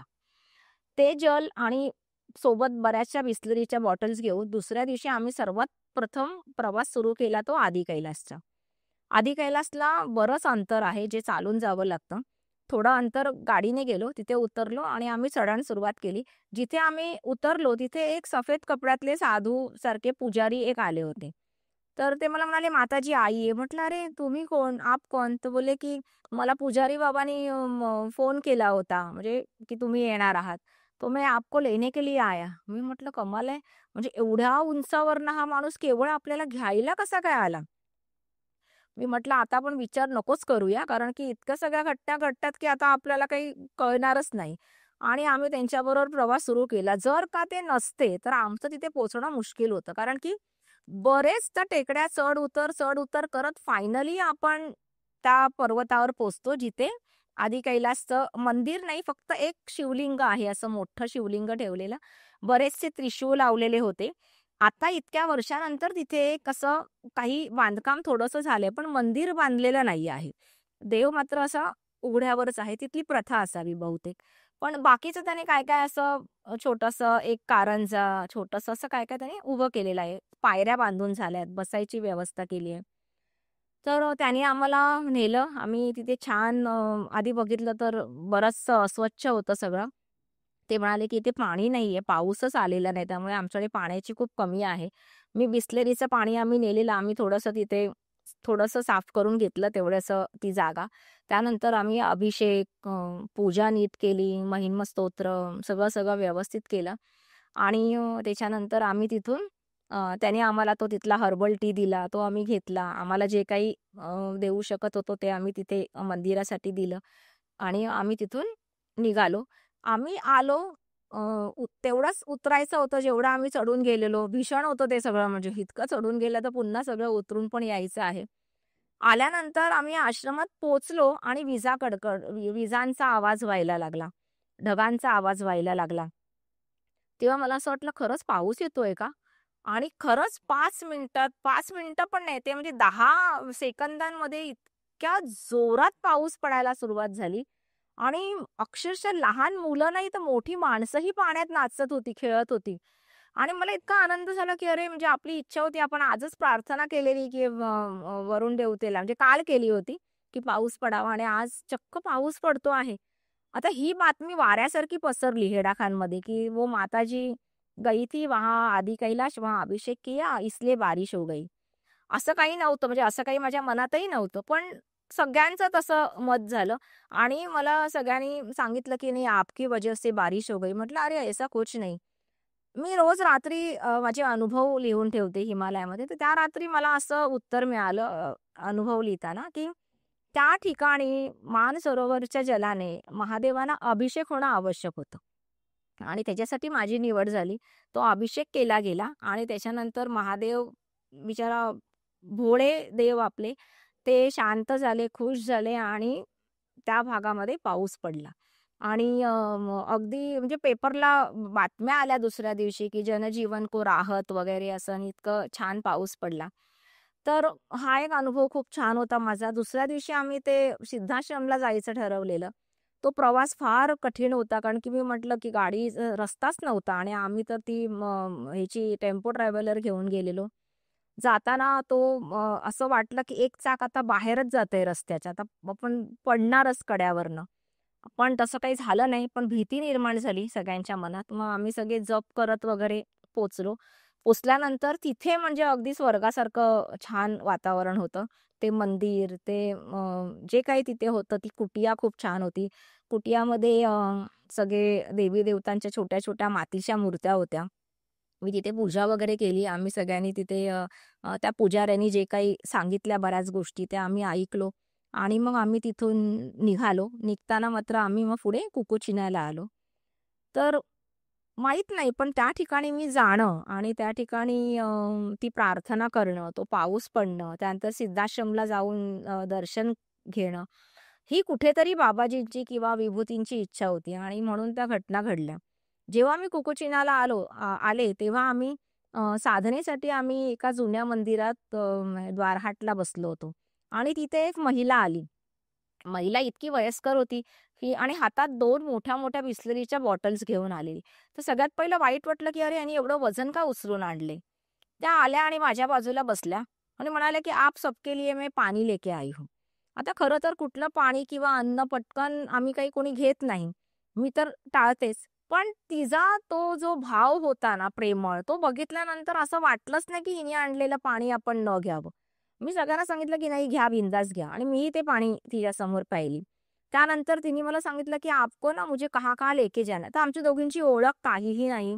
ती प्रथम आलेली आहे, ती मला पहिल्यांदाच भेटते आहे. त्यानंतर ती मला सांगते, की "आपको ना मुझे कहाँ-कहाँ लेके जाने का है." मी बोलली, "कहाँ लेके जाने का है?" तर त्यांनी मला सांगितलं, की "यहाँ 1-2 मंदिर है, वहाँ पे जाने का है." तिची इच्छा म्हणून आम्ही गेलो. तिथेही गेल्यानंतर मला हा अनुभव आला, की मंदिरामध्ये अस्वच्छता आहे. कारण की पाणीच नाही आहे. कारण की तिथे पाऊस पडला, पण इथे नव्हता पडला होता पाऊस. तर त्याच्यामुळे इथे मग थोडंसं पाण्याची टंचाईच होती. इथे सुद्धा आम्ही बघितलं आणि प्रार्थना केली, की इथे पाऊस पडला पाहिजे. त्यावेळेस पर्जन्य सुक्त म्हटलं गेलं आणि त्याच्यानंतर जो काही पाऊस पडला आहे सगळीकडे, म्हणजे खरंच म्हणजे मला हे सांगायला आवडेल, की आपल्या ग्रंथांमध्ये किंवा आपल्या जे काही आपले पुराणामध्ये किंवा आपल्या शास्त्रांमध्ये ज्या गोष्टी लिहिलेल्या आहेत, त्या फक्त कथा नाही आहेत. तर त्याच्यामागे आपल्याला खूप काही ज्ञान दिलं गेलेलं आहे. तर त्याच्यामध्ये हे दिलेलं आहे, की आपण पूर्वी ऐकायचो, की एखादा आलाप गायल्यानंतर पाऊस पडायचं किंवा एखाद्या मंत्राने पाऊस पडायचं. किंवा एखाद्या संगीताने शेती व्हायची. तर हे किती खरं आहे, की त्याचा अनुभव आम्ही घेत होतो, की जेव्हा आम्ही पर्जन्य सुक्ताने जेव्हा आम्ही यज्ञ केलं, त्यावेळेला अक्षरशः पाऊस म्हणजे असा गारांचा पाऊस अनुभवला आम्ही तिथे, की त्या गारा पडत होत्या आणि ते ओले ते बर्फाचे आम्ही ते पाहिले आणि सृष्टीमध्ये झालेला इतका बदल पाहिला आम्ही लगेच, की खरंच खूप आनंद झाला. आणि असं पुढेही 2दा-4दा झालं. एकदा तर आपल्या आश्रमाकडे म्हणजे आपलं जिथे कुकुचिनाचा आश्रम आहे, त्या आश्रमाच्या मागे जो आपला दुनागिरीचा भाग आहे, की ज्याच्यावरच बाबाजींची गुफा आहे, त्याच ठिकाणी भरपूर वणवा लागला होता. आणि तो वणवा एक दिवस रात्री सगळे गावकऱ्यांनी जाऊन विझवण्याचा खूप प्रयत्न केला, पण तो सकाळी पुन्हा वाढायचा. त्यावेळेला ती आग अक्षरशः आपल्या ध्यान मंदिराच्या खिडकीतनं दिसत होती, इतकी जवळ आली होती. आणि तिथे सेवेला असलेल्या आपल्या साधिकेने मला फोन केला, तेव्हा मी मुंबईला होते. त्यांनी सांगितलं, की अशी-अशी आग खूप वाढली आहे आणि आता आपल्या आश्रमाच्या जवळ येत आहे. मी तिला सांगितलं, की अजिबात वेळ न घालवता लगेच तू पर्जन्य सुक्ताचं वाचन सुरू कर. आणि ती बसली लगेच वाचायला. तिला म्हटलं, "किमान 11 वेळा तरी वाच." ते तिने 11 वेळा वाचलं. मी इथे प्रार्थना केली आणि त्याच्यानंतर तिने जाऊन मागे आपलं आश्रमाचं काम सुरू होतं. तर त्यांना तिने सरळ सांगितलं, की "आता हे सिमेंटच्या सगळ्या गोणी वगैरे आत ठेवा, आता पाऊस येणार आहे." तर त्यावेळेस ते मजूर तिच्याकडे असे बघायला लागले, की वेडी-वगैरे आहे की काय? पाऊस पडत नाही म्हणून ते वणवा लागलंय आणि ह्या बाई म्हणतात, की आता पाऊस पडणार आहे. आणि खरंच ते गोणी वगैरे आत ठेवल्यानंतर इतका धो-धो पाऊस पडला, की तो सगळा वणवा विझला, ती सर्व आग विझली आणि इतकी शीतलता वातावरणात निर्माण झाली. सगळ्यांना आश्चर्य वाटलं, की तुम्ही कसं काय सांगितलेलं, की आता पाऊस पडणार आहे? आणि तेव्हा तिने सांगितलं, की आम्ही जे काही ह्याचं पर्जन्य सुक्ताचं वाचन केलं आणि गुरुमाईने जे काही तिकडनं प्रार्थना केली, त्याच्यावरनं आम्हाला खात्री होती, की पाऊस पडणार आहे. आणि त्याप्रमाणे पाऊस पडला. म्हणजे हे अनुभव आम्ही अनेकदा घेतलेले आहेत. रुद्रधामला पण घेतलेला आहे अनुभव. रुद्रधामला सुद्धा आम्ही एकदा पाऊस कमी आहे, पडत नाही आहे अजून म्हणून आम्ही एकदा पर्जन्य सूक्ताचं वाचन केलेलं. तेव्हा तर हवन वगैरे पण नाही, फक्त वाचन केलेलं आणि त्याच्यानंतर सुद्धा धो-धो पाऊस पडलेला आहे. तर त्याच्यामुळे हिमालय ही खरंच एक असं क्षेत्र आहे, की ज्या ठिकाणी प्रचंड ऊर्जा आहे. तुम्ही जितके प्रामाणिकपणे एखादं काम, एखादी प्रार्थना कराल, तितकीच ती म्हणजे त्याच पटीमध्ये ती फळते आणि आपल्याला ते लाभ मिळत असतात. हिमालयामध्ये तर मी भरपूर असे अनुभव घेतलेले आहेत. यज्ञाचा अनुभव तर मी एक शेअरही केलेला आहे मगाशीच आणि एकदा असंही झालं होतं, की आम्ही खूप सामग्री इथून नेली यज्ञाची, पण इतके लागोपाठ यज्ञ केलं, की सामग्री आमची संपली. आणि जो काही यज्ञ सुरू होता त्याच्यासाठी आमच्याकडे तूप नव्हतं, तांदूळ नव्हते आणि तांदूळ तर ठीक आहे, की मिळू शकतं, पण तूप मिळणं जरा मुश्किलीचं होतं आणि त्यावेळेला तूप नाही आणि बाबांचं आगमन झालं. बाबा मला म्हणाले, की "तुम्हारी सामग्री कम क्यों होती है?" मी बाबांना म्हटलं, "बाबा 3 यज्ञ झाले, त्यात बरीचशी वापरली गेली, म्हणून आता जरा कमी आहे." तर मला म्हणाले, की "फिर ठीक है, फिर 108 माला मत करना." फिर ऐसे करो कि 54 ही माला करो। तो मैं मतलब कि नहीं बाबा करूंगी तो पूरा ही करूंगी। तो बोले कहाँ से आग जलाओगी, तुम्हारे पास तो सामग्री है ही नहीं। मैं बोली बाबा होगा कुछ, आप आपकी दया से सब होगा। त्यानंतर त्या जागेवरनं फोन लागत नाही त्या ठिकाणावरून माझा फोन लागला आणि मी गावातल्या एका माणसाला फोन केला. त्याला म्हटलं मला ना घी हवा आहे, तूप हवा आहे. त्यांना तूप हा शब्द कळत नाही, त्यांना घी म्हणावं लागतं. तर मला हवं आहे तू तर कुठून मला आणून दे आणि गाईचंच पाहिजे. आता गाईचंच पाहिजे हा जरा कठीण गोष्ट होती.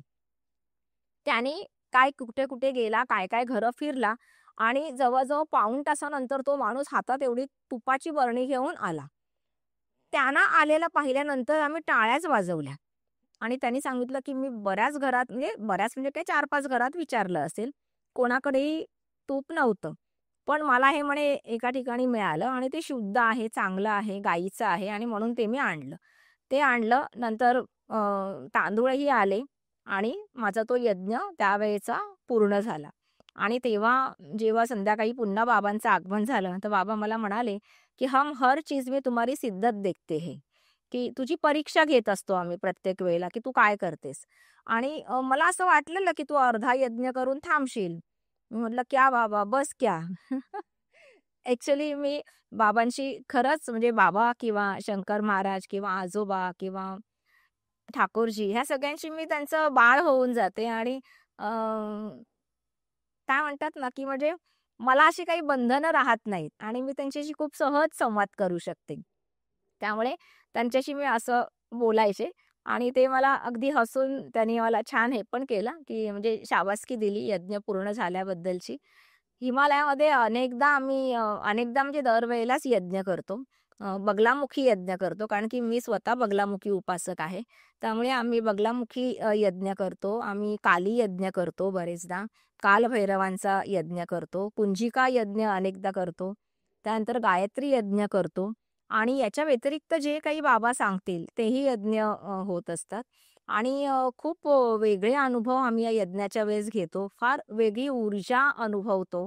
बरेचदा असं वाटतं की आपल्याला वेगळंच काहीतरी समोर दिसतंय. त्या अग्नीत काही वेगळ्या गोष्टी, वेगळ्या आकृत्या दिसतात. त्या हॉलमध्ये काही वेगळ्या ऊर्जांचा अनुभव येतो आणि असं वाटतं, की आपल्या व्यतिरिक्तही अनेक या ठिकाणी आहेत असे अजून कोणी, की जे ह्या यज्ञाचा लाभ घेत आहेत. तर मी एवढंच सांगेन, की श्रोते जे कोणी ऐकत असतील, तर क्रियायोग शिका. पुढच्या सगळ्या स्टेज पूर्ण करा आणि हिमालयात या नक्कीच आणि बघा की हा क्रियायोग मिशन फाउंडेशनचा आश्रम एक वेगळी जागा आहे आणि त्या फक्त भिंती नाही आहेत. तर एक अशी दैवी वास्तू आहे, की ज्या ठिकाणी तुम्ही खरंच काही दैवी गोष्टींचा लाभ घेऊ शकता आणि आयुष्यात एकदा करून पहाच ही गोष्ट, असं माझं सांगणं असेल. बरं मला या भेटलेल्या ज्या महिला, ज्यानी मला 1-2 मंदिरांमध्ये नेलं होतं, त्यानंतर माझ्या मागे लागल्या आणि मला म्हणाल्या, की "मला तुमच्याबरोबर पांडव खोलीला यायचं आहे."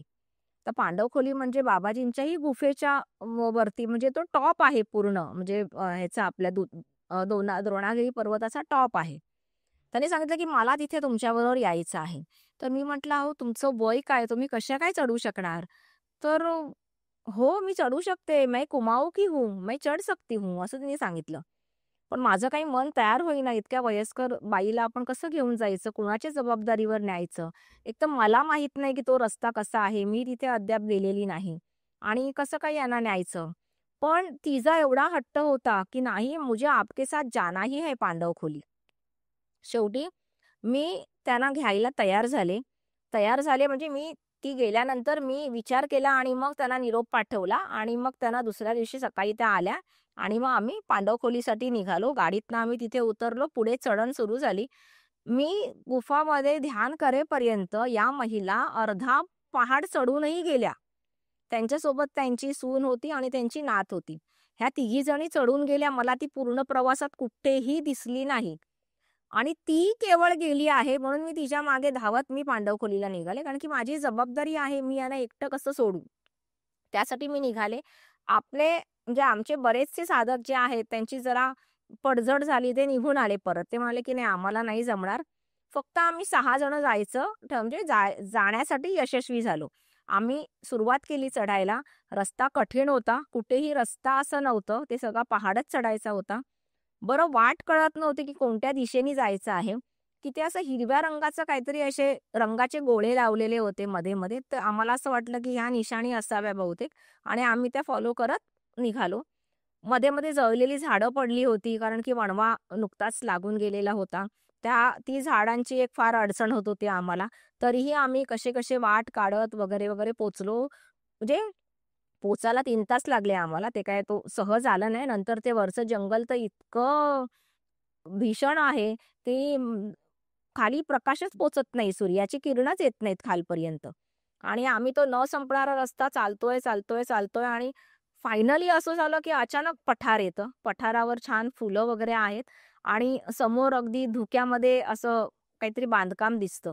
आणि मग कळलं, की हे इथलं छोटं आश्रम आहे आणि ही पांडवखोली हे आम्हाला कळलं. बरं तिथे गेले पुढे तर असं कळलं, की मंदिर बांधलेलं आहे म्हणजे बाबाजींचं आणि अण्णाई आईंचं आणि ते स्वामी माझ्यासाठी असे हात जोडून म्हणजे मी येताना असे हात जोडून उभे होते. मला कळेना तर ते म्हणाले, की "नाही आपके साधकों ने बताया" म्हणजे जो पुढे गेला होता एक मुलगा, त्याने सांगितलेलं, की आमच्या गुरुमाई येतायत आणि ते बिचारे माझी वाट पाहत होते. त्यांनी मला तिथे वर गेल्यानंतर म्हणजे मंदिरात गेल्यानंतर माझ्या हातून अण्णाई आईंच्या मूर्तीची पूजा करून घेतली. आणि अण्णाई आईंची मूर्तीला बसवून म्हणजे नुकतीच स्थापना झाली होती आणि 48 दिवसांचं त्यांचं पूजेचं मंडळ सुरू होतं. आणि त्या दिवसांमध्येच नेमकं माझं जाणं झालं. त्याच्यामुळे त्यांनी माझ्याकडनं ती पूजा करून घेतली आणि इतका छान तो अनुभव होता. म्हणजे मला असं वाटलं, की ज्या काही वृद्ध महिला त्यांच्यासाठी मी धावत आले, पण त्या तर मला दिसल्या नाहीच कुठे. पण माझ्या हातून ही पूजा झाली. म्हणजे कदाचित त्या पूजेसाठी मला बोलवलं गेलं होतं की काय. आणि त्याच्यानंतर त्यांनी खूप छान तिथला तो त्यांचा खिचडीचा प्रसाद दिला. इतक्या थंडीमध्ये भूक लागलेली असताना तो प्रसाद म्हणजे अगदी 56 भोग जेवण वाटलं आम्हाला आणि त्याच्यानंतर आम्ही उतरायला सुरुवात केली. अंधार झाला आम्ही उतरेपर्यंत. पुन्हा तो कठीण रस्ता होता, पण आम्ही तो पलीकडच्या बाजूने उतरलो, की जिथून मग थोडंसं असं रस्त्यासारखं आहे. म्हणजे पहाड नाही, तर थोडंसं रस्त्यासारखं आहे. मग तिथून तो अजून लांबचा रस्ता आहे. तिथून आम्ही उतरून आलो आणि त्याच्यानंतर आमचे साधक जे बिचारे सकाळपासून माझी वाट पाहत खाली बसलेले होते. सगळ्यांना काळजी होती, कारण की फोन नाही, रेंज नाही, काहीच कळत नाही. गुरुमाई पोहोचल्यात, नाही पोहोचल्यात, कुठे थांबल्यात, काय नक्की झालंय आणि ते सगळे थोडे निश्चिंत झाले आणि त्याच्यानंतर आम्ही आमच्या निवासी पोहोचलो. पण पांडवखोलीचा हा माझा पहिला अनुभव फार वेगळा होता आणि त्याच्यानंतर दरवेळेसच मी पांडवखोलीला जायला सुरुवात केली. इतकं छान ठिकाण आहे ते. म्हणजे तुम्ही कधी जेव्हा बाबाजींच्या गुफेला जाल, तर आवर्जून पांडवखोलीला पण जा. सांभाळून जा, रस्ता कठीण आहे. पण एक फार वेगळी जागा आहे आणि साधनेची जागा आहे. त्यामुळे तिथे ध्यान नक्की करा. असं म्हटलं जातं, की ज्यावेळेस अज्ञात काळात पांडव राहत होते, तर तो 1 वर्षाचा कालावधी त्यांनी तिथे काढला होता. आणि म्हणून त्याला पांडव खोली म्हटलं जातं. आणि त्या जागेमध्ये एक वेगळंच काहीतरी आहे, की जे आपल्याला भावतं आणि साधकांसाठी ते खूप आवश्यक आहे. तर तो एकांत आणि तो परिसर आपण तिथे साधना करावी. आता मगाशी आपण जसं सप्तचक्रांबद्दल बोललो, तसंच यज्ञ सुद्धा आहे. सो मगाशी जसं तुम्ही सांगितलं, की आहुती आपण देतो. तर काय यज्ञाचं महत्त्व असतं? कारण आता तरुण पिढीला असं वाटतं, की काय तुम्ही तूप त्यात टाकता, मग ते एखाद्या गरीबाला द्या किंवा मग तुम्ही लाकडं तोडता आणि मग तुम्ही हे करता. सो हे बरोबर आहे म्हणजे काय म्हणतात युवा पिढीचं का त्याला काहीतरी मागे अध्यात्म आहे? नाही, यज्ञ अतिशय आवश्यक आहे. म्हणजे आपण जर फार मागे जाऊन जर बघितलं तर सतयुगात वगैरे किंवा द्वापार युगात वगैरे तर सगळे ऋषीमुनींची साधना यज्ञांचीच असायची. बरं. वेगवेगळ्या प्रकारचे यज्ञ त्यावेळेस केले जायचे आणि त्या यज्ञांमुळेच पाऊस पडायचा. त्या यज्ञांमुळेच शेत वाढायचं. त्या यज्ञांमुळेच खुशाली यायची.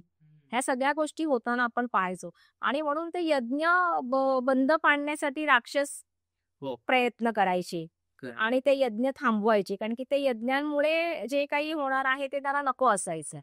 तर यज्ञ फार महत्वाचे आहे आणि यज्ञ का महत्वाचे? तर ठराविक आहुती असतात यज्ञाच्या. बरं. त्या ठराविक आहुती जेव्हा त्या अग्नीमध्ये पडतात, तेव्हा जो वायू निर्माण होतो, तो वायू एक तर वायुमंडल स्वच्छ करतं.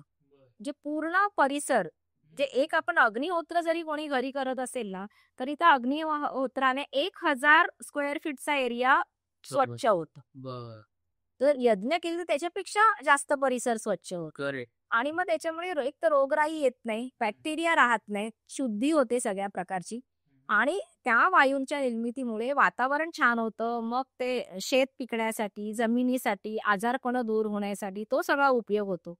बाकी त्याचा दुसरा आपण उपयोग आहे, की ती आहुती ईश्वरापर्यंत पोहोचते. मग ईश्वर खुश होतो, प्रसन्न होतो, आपल्यावर कृपा करतो वगैरे, वगैरे. पण जर नवीन पिढीला हा हा पैलू नसेल पाहायचा तर काहीच हरकत नाही. पण किमान आपल्या सुरक्षिततेसाठी यज्ञ आवश्यक आहे. म्हणून त्यांनी यज्ञाकडे पॉझिटिव्ह नजरेने पाहावं. करेक्ट. कारण की जेव्हा हे होतं कोविडचा जेव्हा काळ होता, तेव्हा कोविड जेव्हा आला ना, तेव्हाच मी साधकांना सांगितलेलं, की ज्यांची कफ प्रवृत्ती आहे, त्यांना या कोविडचा खूप त्रास होईल बरं. आणि ज्यांची पित्त प्रवृत्ती आहे ते वाचतील. आणि तसंच झालं नंतर, की ज्यांची कफ प्रवृत्ती आहे, त्यांना खूप त्रास झाला. बरं. तर त्यावेळेला मी सांगितलेलं, की घरोघरी प्रत्येकाने यज्ञ करा. ओके. म्हणजे अगदी कुंजिका यज्ञाची एक माळ करा, महामृत्युंजय मंत्राने एक माळ करा, पण तो वायू तुमच्या घरात निर्माण होईल. आणि त्याचा फायदा असा झाला, की साधक सगळे सुरक्षित होते. एकतर वाह! क्रियायोगामुळे लंग्स कॅपॅसिटी खूप चांगली होते. त्यामुळे कोणी बॅक्टेरिया जाऊन टिकणार हे शक्यच नाही. तर त्यामुळे ते असेही सुरक्षित होते. पण तरीही त्याच्यावर अजून एक उपाय, की यज्ञ. बरं. यज्ञामुळे पूर्ण वायुमंडल स्वच्छ राहतं आणि कुठलाही बॅक्टेरिया पोचत नाही. त्यामुळे सगळे सुरक्षित होते. वाह! आणि म्हणून ते यज्ञ घरोघरी होणं आणि हे आवश्यक आहे. अगदी जरी तुम्ही घरी करत नसाल तरी सामूहिक पद्धतीने करू शकता. पौर्णिमा असते, वेगवेगळी तिथी असतात, प्रदोष असतो, काही जे काही आपली एकादशी आहे वगैरे, वगैरे. कोणत्यातरी तिथीनिमित्त तुम्ही एकत्र बसून यज्ञ करू शकता. तो वायू तुमच्यासाठी खूप चांगला असतो. त्या निमित्ताने मंत्र जप होतं, आहुती होते. हे आवश्यक आहे. आपण तर दर पौर्णिमेला कुंजिका यज्ञ केलं जातं. वाह! म्हणजे आपल्या ऑफिसमध्ये होतंच. दर अमावस्येला काली यज्ञ होतं. वाह! आणि नवरात्रीत तर 9 दिवस यज्ञ सुरू असतात. जे हिमालयामध्ये तर दिवस-रात्र आम्ही यज्ञ करतो छानपैकी. पण तिथे तर काही वेळेचं बंधन नसतं, काही नसतं. त्याच्यामुळे खूप गायत्री यज्ञाचे तर खूप छान अनुभव आहेत. गायत्री यज्ञ आम्ही जवळ-जवळ 5 वेळा केलेला आहे. 5 ते 6 वेळा. की तो अवघड आहे म्हणतात. हो, म्हणजे 108 मंत्रांच्या 108 माळा. बरं. असा तो एक यज्ञ होता. आणि जेव्हा मला पहिल्यांदा सांगितलं गेलेलं, तेव्हा कालभैरव बाबांकडनं आज्ञा होती, की गायत्री करायची आहे. तर त्यावेळेला मला असं वाटलं, की ठीक आहे, म्हणजे आपण जसं नेहमी करतो तसा यज्ञ. पण ते तसं नव्हतं. तर त्याने ठराविक मला आहुती सांगितली होती. म्हणजे बेलाची आहुती सांगितली गेली. अच्छा. बेलाच्या काड्या. आणि बेलाच्या काड्या हिमालयात नाही मिळत. तिथे हिमालयात काही बेलवृक्ष नसतो. हां. आणि आम्ही इथून जे ग्रुप निघालो तिथले तिघे जण कॅन्सल झाले. ओके. त्यामुळे तिघांच्या तिकीट्स आमच्याकडे होत्याच. कारण ग्रुप बुकिंगमध्ये त्या कॅन्सल नाही करता आल्या.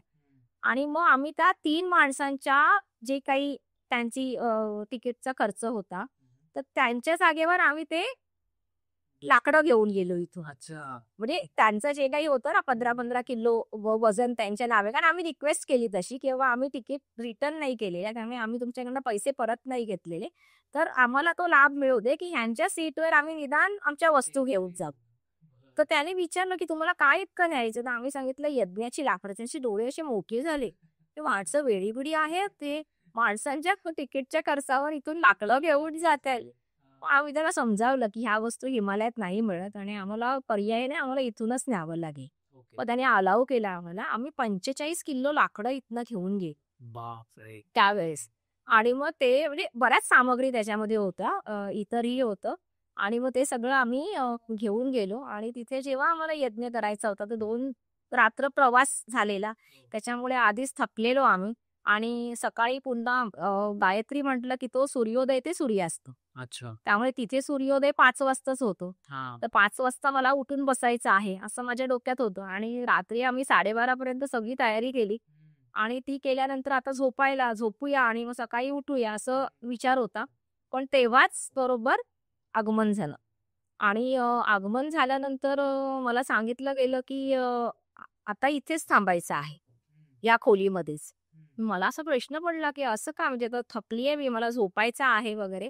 आणि म्हणजे जवळ-जवळ मी दरवाजा बंद केलेला त्या यज्ञाचा, कारण की तो अचानक आम्हाला एक काली यज्ञ सांगितला गेला. तो काली यज्ञासाठी काळे वस्त्र आम्हाला घाईघाईत सगळे मागवावे लागले. काली यज्ञ केला आम्ही. काली यज्ञ केल्यानंतर आता आम्ही निघतोय सगळी तयारी करून. तर तेव्हाच बरोबर मी दरवाजा बंद केला आणि आगमन झालं. आणि खोल दो दरवाजा असं सांगितलं गेलं. आता ते एवढ्या एकांतामध्ये शांततेत तो आवाज पण मला एकदम असा हे आला. आणि मी तो दरवाजा कसा तरी उघडला. ते जुनं टाळं एकतर, कारण तेव्हा आम्ही वेगळ्या ठिकाणी राहत होतो. ते उघडलं, ते तडक कसे आत गेले आणि बसले आणि त्यांनी त्या जळत्या निखाऱ्यामध्ये हात घातला आणि ते निखारे असे बारीक करतायत वगैरे असे आणि बोलतायत. मला असं वाटलं, की याचा हात पोळला असेल आता. पण काहीही नव्हतं झालं. तरी ते असं बारीक करून, करून ती अशी उदी मला दिली, हातात दिली अशी आणि सांगितलं, की "त्या कोपऱ्यात बघ आता." आणि मी त्या कोपऱ्यात बघितलं तर मला तेव्हा दर्शन झालं आईचं. अच्छा. आणि छान असे आबोलीचे गजरे वगैरे घातलेली असं मला अतिशय सुंदर सावळी स्त्री मला त्या कोपऱ्यात उभी दिसली. अतिशय मोहक चेहरा, म्हणजे तो तो वर्णही इतका छान दिसत होता त्यांच्यावर. की आपण म्हणतो की सावळा, पण सावळा वर्णही असं चकाकत होता आणि असं वेगळंच काहीतरी त्या कोपऱ्यात मला दिसलं. आणि असं गोड हसू होतं अगदी. तर मला विचारलं की "काय दिसतंय?" तर मी सांगितलं, "आई आहे आणि हसतीये." "काय म्हणाली?" तर म्हटलं, "नाही, हसतीये." तर म्हणाले, "हसतच ठेव तिला." कारण की ते भैरवांचं आगमन होतं. ते हसतच ठेव तिला असं म्हणाले. आणि हसत ठेव आणि तिने तुला रथ चालवायला दिलंय. तर रथाचं चाक नको बनूस, असं सांगितलं. बरं.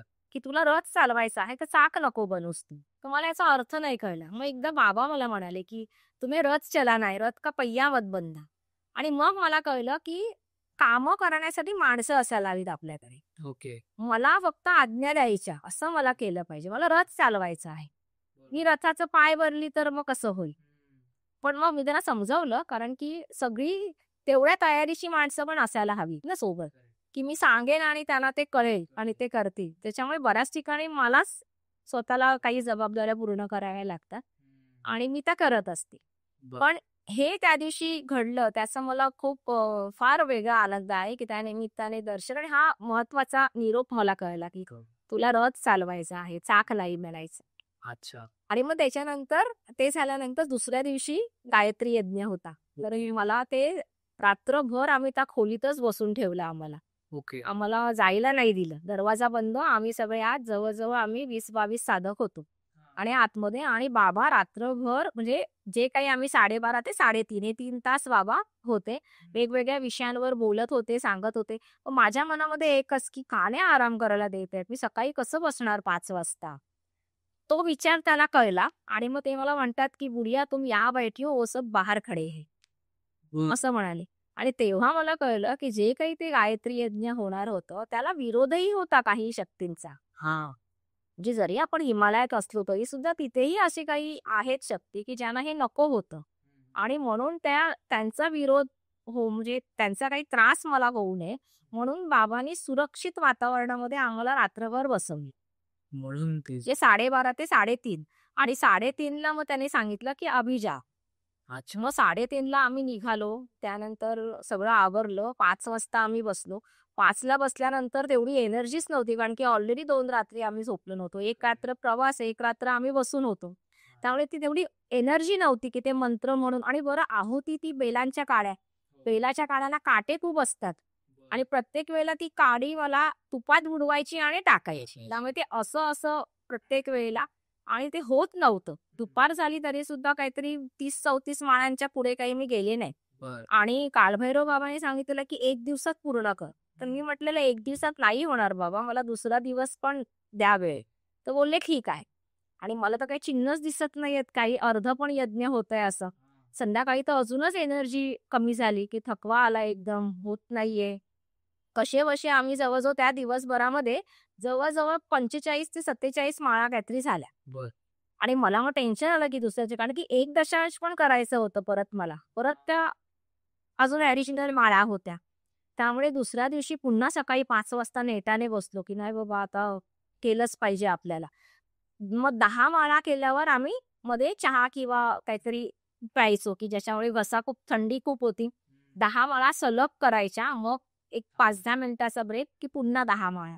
असं करायचं. तरी संध्याकाळ होता आमच्या जवळ 75 की 76 माळा झाल्या आणि सूर्याचं म्हणजे सूर्य गेला. मनातून जी सारखी प्रार्थना करते, "सूर्य देवा थोडा वेळ थांब रे, म्हणजे जरा माळा होऊ दे." पण काय आपण काय श्रीकृष्ण नाही ना सूर्याला थांबवायला. त्यामुळे सूर्यास्त झाला आणि आमचा यज्ञ थांबला. मग मला टेन्शन आलं, की आता काय करायचं? मग संध्याकाळी तेव्हा 64 योगिनींचं स्थान मांडलेलं होतं. तर त्यांची पूजा पण करायची असायची मला. तर ती पूजा करून यज्ञाला बसायला मला 1 तास लेट व्हायचा. कारण की सूर्योदयाला त्यांची पूजा, त्याच्यानंतर बसून सुरू करायला 1 तास लेट व्हायचा. ओके. मग तिसऱ्या दिवशी मला आता टेन्शन आलं, की काय करायचं? आज मला येऊन विचारणार हे मला माहीत होतं. तसे रात्री आगमन झालं, साधनेला बसलो आणि तर मला पहिलं बाबांनी विचारलं, की "तुमने जुबान दी थी." म्हटलं, "हां बाबा, पण नाही झालं. पण मैं कल पूरा करूंगी." तर त्यांनी सांगितलं 12च्या आत झालं पाहिजे. मग दुसऱ्या दिवशी तर माझी लढाई काही विचारूच नका. कारण सूर्योदयाला 5 वाजता मी बसलो आम्ही आणि जो काही स्पीड घेतला होता ना, की असं वाटायचं की आता ती जीभ तोंडात दाताखाली येणार आपल्या कुठेतरी. इतकं वेगाने गायत्री मंत्र म्हणत होतो आणि आहुती आणि असं करता 11:45 पर्यंत यज्ञ पूर्ण झाला. वाह! असं वाटलं की हां, चला झालं. झालं. सुटला जीव एकदाचा. त्यानंतर गायीचं पान होतं काढायचं. आता मला प्रश्न पडला की इथे गाय कुठे मिळेल? कारण हिमालयात मला तशा काय फारशा कधी गायी-बियी नाही दिसलेल्या. मग कळलं की जिथे आम्ही राहतो त्यांनीच गाय पाळलेली आहे. अरे वाह! मग ताट घेऊन धावतच त्यांच्या घरी. अगदी थेट गाईच्या पुढ्यात जाऊनच थांबलो आणि गाईला पण प्लीज लवकर खा. म्हणजे मला 12च्या आत सगळं संपवायचं आहे, तू लवकर खा. त्या बिचारीने खाल्लं. त्याच्यानंतर आम्ही आलो आणि म्हटलं आता ठीक आहे, आता सगळं झालं, आता आपण भोजन करूया आणि मग दुनागिरीचं दर्शनासाठी जाऊया. कारण की तो द्रोणागिरी पर्वत आहे. तिथे दुनागिरी म्हणजे तिथे त्या भाषेत दुनागिरी म्हणतात. तर द्रोणागिरी मातेचं मंदिर आहे, शक्तिपीठ म्हटलं जातं त्याला. तर म्हटलं आपण तिथे जाऊया आणि छान क्लायमेट होतं. पाऊस वगैरे, ढग छान खाली आलेले, मस्त वाटत होतं. जाऊया म्हटलं. आणि जेवायला बसलो आणि मला पुन्हा आदेश आला, की त्यांचं हे नाही ठेवलं. म्हणजे ज्या शक्तीने विरोध करायचं ठरवलेलं, पण त्यांच्याकडनं विरोध झाला नाही. तर आता त्यांना मान पण द्यायचा होता, की तुमच्या जे काही तुम्ही कोऑपरेट केलत त्याच्यासाठी. तर ते मला वस्तू त्यांच्या ठेवायच्या होत्या. मी ताट तसंच सोडलं आणि मी ते त्यांना द्यायला गेली. ते देऊन मी येईपर्यंत ताट बर्फासारखं गार झालेलं. तर ते तसंच थंड जेवले आणि आम्ही लगेच निघालो. म्हटलं आता आपण दर्शन घेऊन येऊया. आम्ही तो दरवाजा बंद केला, जिथे यज्ञ केलं होतं ते. दरवाजा बंद केला आणि आम्ही निघालो. तिथे गेलो, बाहेर पडलो, तर रस्त्याला काही गर्दी नाही. तसं कोणी नसतंच तिथे म्हणा, पण एखाद दुसरी कोणी दिसतं तेही नाही. मंदिराकडे पोहोचलो तर खाली दुकानं बंद. दादर चढायला सुरुवात केली म्हणजे पायऱ्या आहेत मंदिराला. तर पायऱ्यांवर कोणी नाही भेटलं आम्हाला. वरती गेलो तर लंगर बंद, दुकानं बंद वरची. मग मला प्रश्न पडला, की म्हटलं असं काय म्हटलं सगळंच कसं काय बंद? त्यानंतर आम्ही वरती गेलो तर गाभारा बंद चक्क. मग मला असं वाटलं, की ह्याच्यापेक्षा खूप पावसात मी आली आहे, तेव्हा तर कधी बंद नसतं. आणि आता हे असं बंद का? मला मला असं खूप इच्छा होती, की सोबतच्या साधकांना दर्शन व्हावं. म्हणून अशी ती कडी काढून मी इथून दाखवते, की बघा तिथे ती असं तिथे आपलं असे शिवलिंगासारखे आहेत, म्हणजे पिंडी आहेत, असं मूर्ती किंवा फोटो नाही आहे, जसं वैष्णव देवीला असतं तसं. तर ते मी त्यांना दाखवते, की बघा, बघा. तेवढ्यात ते पुजारी आले. बोलले, "अरे माताजी, आप कहाँ से आई इतनी बारिश में?" वगैरे. तर मी म्हटलं, "नाही, आना ही था" वगैरे. मग त्यांनी दर्शन उघडलं, दर्शन झालं सगळ्यांना वगैरे. त्यानंतर आम्ही तिथून निघालो. मग येताना पण मी वाटेत एका ठिकाणी तेल किंवा तूप ठेवते अश्वत्थामासाठी, कशी मला आज्ञा आहे. तर तेही ठेवलं आणि आम्ही निघालो. आलो, पोहोचलो. मी अशी खुश, की चला आज आपल्यावर म्हणजे फुलच पडणार, म्हणजे पस्करीत, की आज खुश असणार आपल्यावर सगळे. आपण सगळं केलं अगदी. पण कसलं काय, आम्ही बसलो साधनेला, आगमन झालं. असा कडेलोट झाला ना भयानक माझा. मला बाबा म्हणाले, "मूर्खों की टोली लेके आई हो और तुम उनकी सरदार." हां. मला कळेच ना, की आपण काय चूक केली. म्हटलं, "बाबा क्या हुआ?" तो बोले कि छाती पीट पीट कर तुमने उसे बुलाया और उसको बंद करके तुम उसका बंद दरवाजा ठकठकाने चली गई. अच्छा. आणि मग मला कळलं की बापरे, आपण 64 योगिनींचं स्थान इथे मांडलं होतं. आपण गायत्री पूर्ण 108 माळ्यांचा केला. त्यानंतर आई प्रसन्न झाली. तिने आपल्याला तिचं वास्तव्य इथे झालं आणि आपण ते अनुभवायचं सोडून आपण निघून गेलो बाहेर. आणि बाहेर गेलो ते तिचाच बंद दरवाजा वाजवायला. आणि मग त्याच्यानंतर मग जे काही मी ऐकल्यात, भरपूर ऐकलं. मग त्यानंतर बाबा आले, त्यांचे शिष्य आले, सगळ्यांनी येऊन फक्त मला ओरडून गेली. हां. आणि मग मला असं झालं, की अरे कुठे मी गेली? कारण मला तशी काही गरज नव्हती, पण साधकांचं दर्शन व्हावं. कारण की प्रत्येक जण काही सारखा येत नाही हिमालयात. तर त्यांना शक्तिपीठाचं दर्शन व्हावं ही माझी इच्छा होती. पण त्याचा एवढं हे झालं आणि मग मला असं मी खूप नाराजीने झोपले, की काय आपण एवढं सगळं केलं, पण आपल्याला काही शाबासकीचं दूर आपल्याला ओरडाच पडला. मग दुसऱ्या दिवशी सकाळी मात्र परत बाबांचं आगमन झालं. आम्ही साधनेला बसलो तेव्हा आणि मग खुश होते तेव्हा. आणि मग तेव्हा त्याने एक मंत्र दिला मला, दत्त कवच त्या मंत्रामध्ये आहे, की तो मंत्र म्हटल्यानेच दत्त कवच आपल्याला मिळतं असं. वाह! आणि मग ते त्यांनी बक्षीस म्हणून दिलं आणि मला म्हणाले, की "छान झालं सगळं. आइंदा से ऐसी भूल नहीं करना." मग मी म्हटलं, की "नाही, नाही." पण त्यानंतर गायत्री आम्ही अनेक वेळा केला. पण एकदा जेव्हा मी पुन्हा गायत्री करायला गेली ना, तेव्हा मी तो आधीचा जो काली यज्ञ आहे तो नव्हता केला. बरं. आणि आम्ही डायरेक्ट गायत्रीला सुरुवात केली. तर तेव्हा मला असा विचित्र अनुभव यज्ञ सुरू झाल्या यायला लागला, की अचानक यज्ञपात्र दूर निघून जायचं किंवा खूप अंगावर आल्यासारखं व्हायचं. तुपाचं पात्र काळं दिसायचं. तुपच काळं झालं असं. त्यानंतर माणसांच्या मध्ये-मध्ये असे वेगळेच चेहरे दिसायचे साधकांच्या मध्ये. एका साधकाची मान अशी एकदम वर गेली, मग पुन्हा खाली आली. बरं. मी म्हणते, की असं का होतंय? आपण झोपेत आहोत का? झोप येतेय का आपल्याला? असं का दिसतंय? आणि मग मला आठवलं, की आपण तो जो कवच देणारा काली यज्ञ आहे, तो केला नाही, संरक्षण देणारा. आणि आपण डायरेक्ट गायत्रीला सुरुवात केली. मग मी मनातल्या मनात आईला प्रार्थना केली, की मी संध्याकाळी ते उपाय करेन. पण माझा यज्ञ मला थांबवायला नको लागू दे. आणि मग ते झालं. संध्याकाळी मग आम्ही सगळं तिथे वाचन, साधना, मंत्रजप सगळं केलं. मग दुसऱ्या दिवशी तो यज्ञ व्यवस्थित पार पडला. पण तो काली यज्ञ इतका आवश्यक होता, जो बाबाजींनी सांगितलेला होता करायला. तर अशामुळे पण तो झाला मग व्यवस्थितपणे.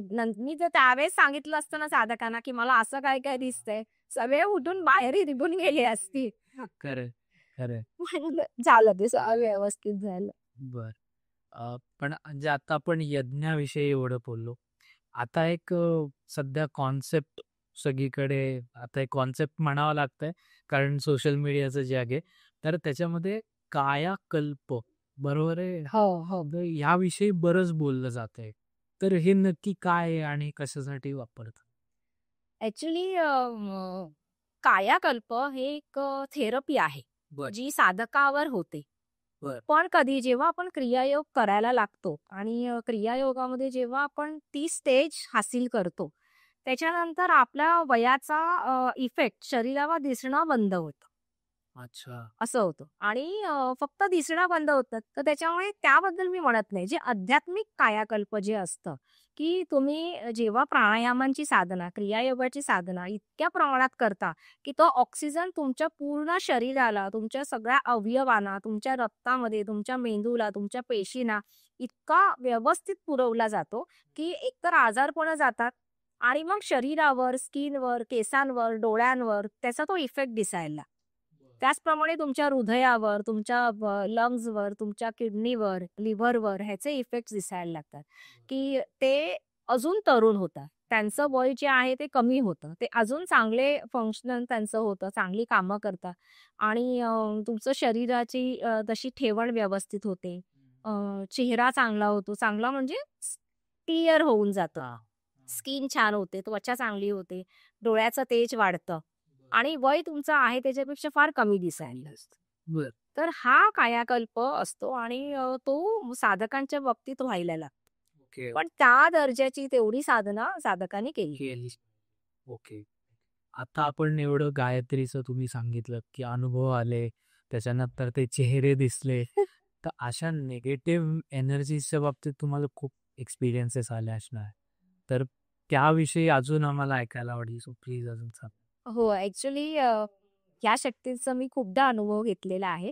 लहानपणापासून घेतलाय खरं तर बरेचदा. तर आता म्हणजे अगदी म्हणजे बॅचेसच्या किंवा क्रियायोगाच्या संदर्भात सांगायचं तर बॅचेसमध्ये मला बरेचदा यांचा अनुभव आलाय. तर त्याच्यापैकी एक बॅच दादरला होती आणि बॅचमध्ये एक स्त्री आली होती आणि ती आली तेव्हाच मला असं वाटलेलं, की काहीतरी थोडं जडत्व आहे हिच्याकडे वेगळ्या प्रकारचं, असं मला वाटलं. आणि जेव्हा बॅच सुरू झाली, तेव्हा ती मध्येच हसायची. त्यानंतर मध्येच चेहरा खूप रागिष्ट करायची. खूप रागाने माझ्याकडे अचानक बघायची, असे डोळे एकदम उघडून वगैरे.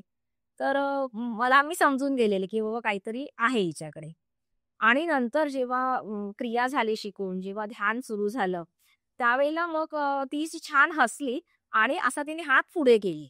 तर मला असं वाटलं, की कोणीतरी असेल विभूती आणि मी मी पण हात पुढे केले. त्यावेळेस मला कळलं नाही, की आपल्याला फसवलं जातंय. मी हात पुढे केले, पटकन असे हात पकडले आणि अशी बोटं दाबायला सुरुवात केली एकदा. तर ती इतक्या जोरात ती करत होती ना, की ते मला असं बोटं दुखायला लागली. तर मी समजून गेली, की काहीतरी आहे. तर मी ते असेच हात खेचले आणि तिला खुर्चीवरनं खाली पाडलं. खाली पाडल्यानंतर ती मला म्हणाली, की "मी हिला घेऊन जाणार आहे. तू मला थांबवू नाही शकत." असं म्हणाली. आणि आवाज एकदम घोगरा होता, म्हणजे असं पुरुष मिश्रित आवाज होता. तर मी म्हटलं, "तू असं करू नाही शकत." असं मी म्हणाली. आता मी असं का म्हणाली हे मला कळलं नाही त्यावेळेला. पण मी पटकन म्हणाले, की "तू असं करू नाही शकत." आणि मग ते जे काही कोणी होते ना, ते खूप चिडले आणि मग असे पकडायचा प्रयत्न म्हणजे मी हात काढून घेतला माझा, की मी थोडंसं दूर झाले. मग ते असं मला ना पकडायचा प्रयत्न करायला लागले. माझी ओढणी खेचायला म्हणजे असं हाताला काय येतंय का?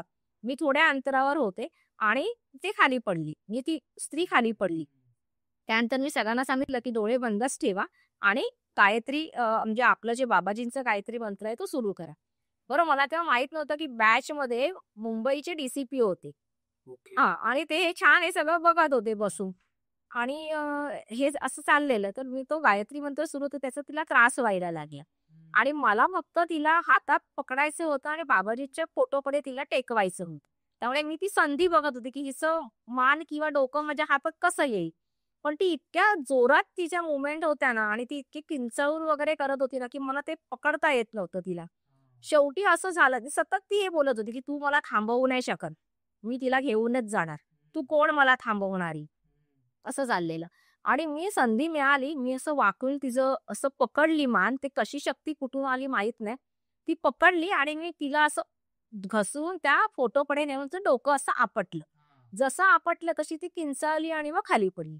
आणि हे सगळं लोकं बघतायत, बॅचमध्ये हे सगळं होतं आहे. त्यानंतर ती पडूनच राहिली 5 मिनिटं. मला काय कळेना, पण माझी ऊर्जा इतकी चढलेली ना, की असं मला कळत होतं ऊर्जेचाच मला असं सन, सन, सन असा मला आवाज येत होता अगदी. आणि ती जेव्हा उठली ना, तेव्हा असं व्यवस्थित केस-बीस तिने नीट केले, साडी वगैरे नीट केली आणि असं बघायला लागले, की काय झालं सगळे का असे माझ्याकडे बघतायत? तर मी तिला म्हटलं, "तुला बरं वाटतंय ना?" तर "हो" म्हणाली. म्हटलं, "बस आता वरती." मग ती बसली. त्यानंतर तिने डोळे मिटले, ध्यान सुरू झालं. तर तेव्हा तिला असं धूसरसा बाबाजींचा चेहरा दिसला ध्यानामध्ये आणि ते तिला म्हणाले, की "तू झालीस ना मोकळी, म्हणून तुला इथे पाठवलेलं." तर ती लगेच उठली आणि तिने मला सांगितलं, की "मला ना असं-असं आता असं चेहरा दिसला आणि असं ते मला म्हणाले." तर मी म्हटलं, की मग मला खात्री पटली, की ती आता मोकळीच आहे. तर तेव्हा तिने सांगितलं, की एक व्यक्ती तिच्यावर म्हणजे तिला फार म्हणजे ती त्यांना आवडत होती आणि त्यानंतर त्या व्यक्तीच्या अपघातात ते गेले आणि त्याच्यापासून तिला नंतर हा त्रास सुरू झाला. की तिला खूप असं असं अवेळी त्रास व्हायचा आणि तिला खूप त्याच्यात त्या वेदनेतनं ती जात होती. पण त्यावेळेस मग ती मोकळी झाली. मोकळी.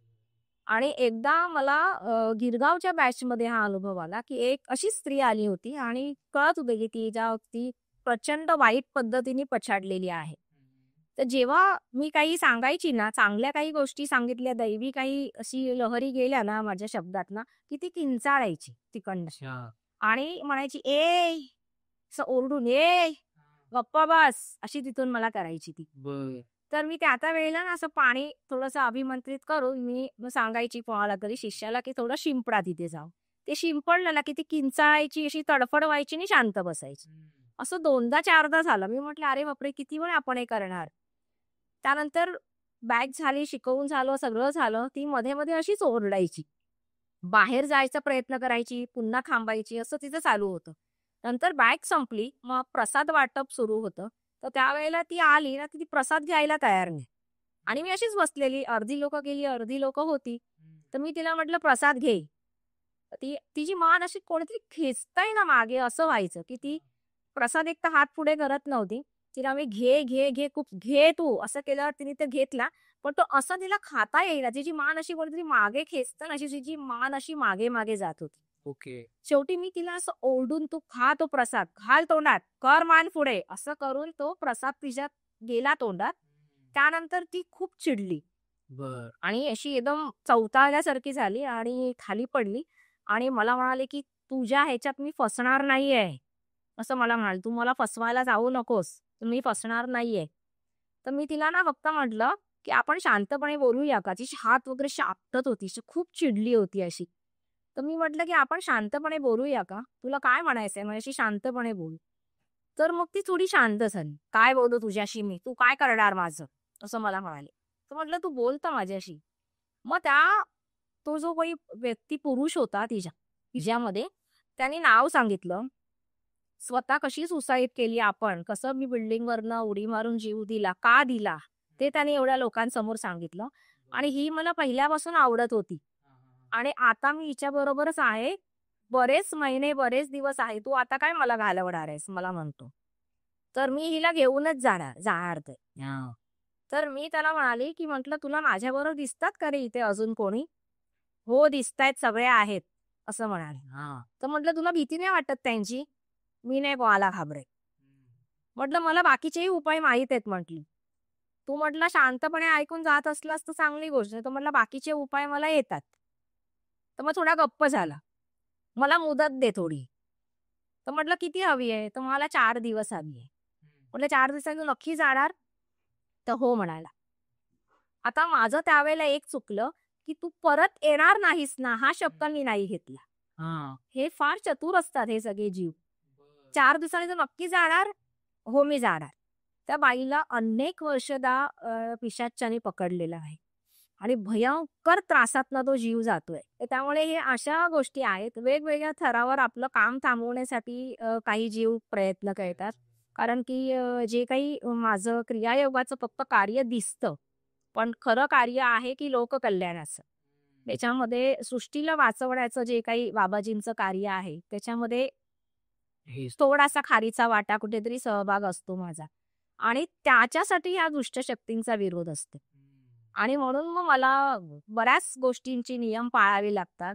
मला प्रोटेक्शनही तेवढंच ठेवावं लागतं स्वतःचं. कारण की मी चिताभस्म लावते. चिताभस्म मला काशीला बाबांनी दिलं आणि तेच मी चिताभस्म लावते. आणि चिताभस्म हे माझं सर्वात मोठं प्रोटेक्शन आहे. अच्छा. त्याच्यामुळे तसा मला त्रास कोणीच करू शकत नाही. उलट त्यांचं त्यात भलंच आहे जर माझं ऐकलं तर. आणि एकदा मला सुदैवाने साक्षात वेताळांचं दर्शन झालं होतं. वाह! आणि तेव्हा वेताळ मला म्हणाले होते, की "तू काळजी करू नको, हा सगळा चाळा माझ्या हातात आहे. 56 कोटींचा चाळा माझ्या हातात आहे. त्यामुळे तुला काही त्रास कोणी देणार नाही. तू तुझं कार्य कर." असं सांगितले. आणि माझं कार्यही ह्यांच्या भल्यासाठीच आहे. सगळ्या जीवांचं मी भलंच इच्छिते. त्यामुळे ते जिवंत असो किंवा मृत असो, त्यांचं भलं व्हावं हीच माझी इच्छा आहे. आणि त्या इच्छेने मी काम करते. त्यामुळे मला भीती नाही वाटत, की कोणी आपल्याला त्रास देईल. आणि त्यांना मदत झाली, ते पुढे गेले, तर मला खूप आनंदच होतो. त्यासाठी मी नेहमी लोकांना सांगते, की विष्णू सहस्त्रनाम वाचा.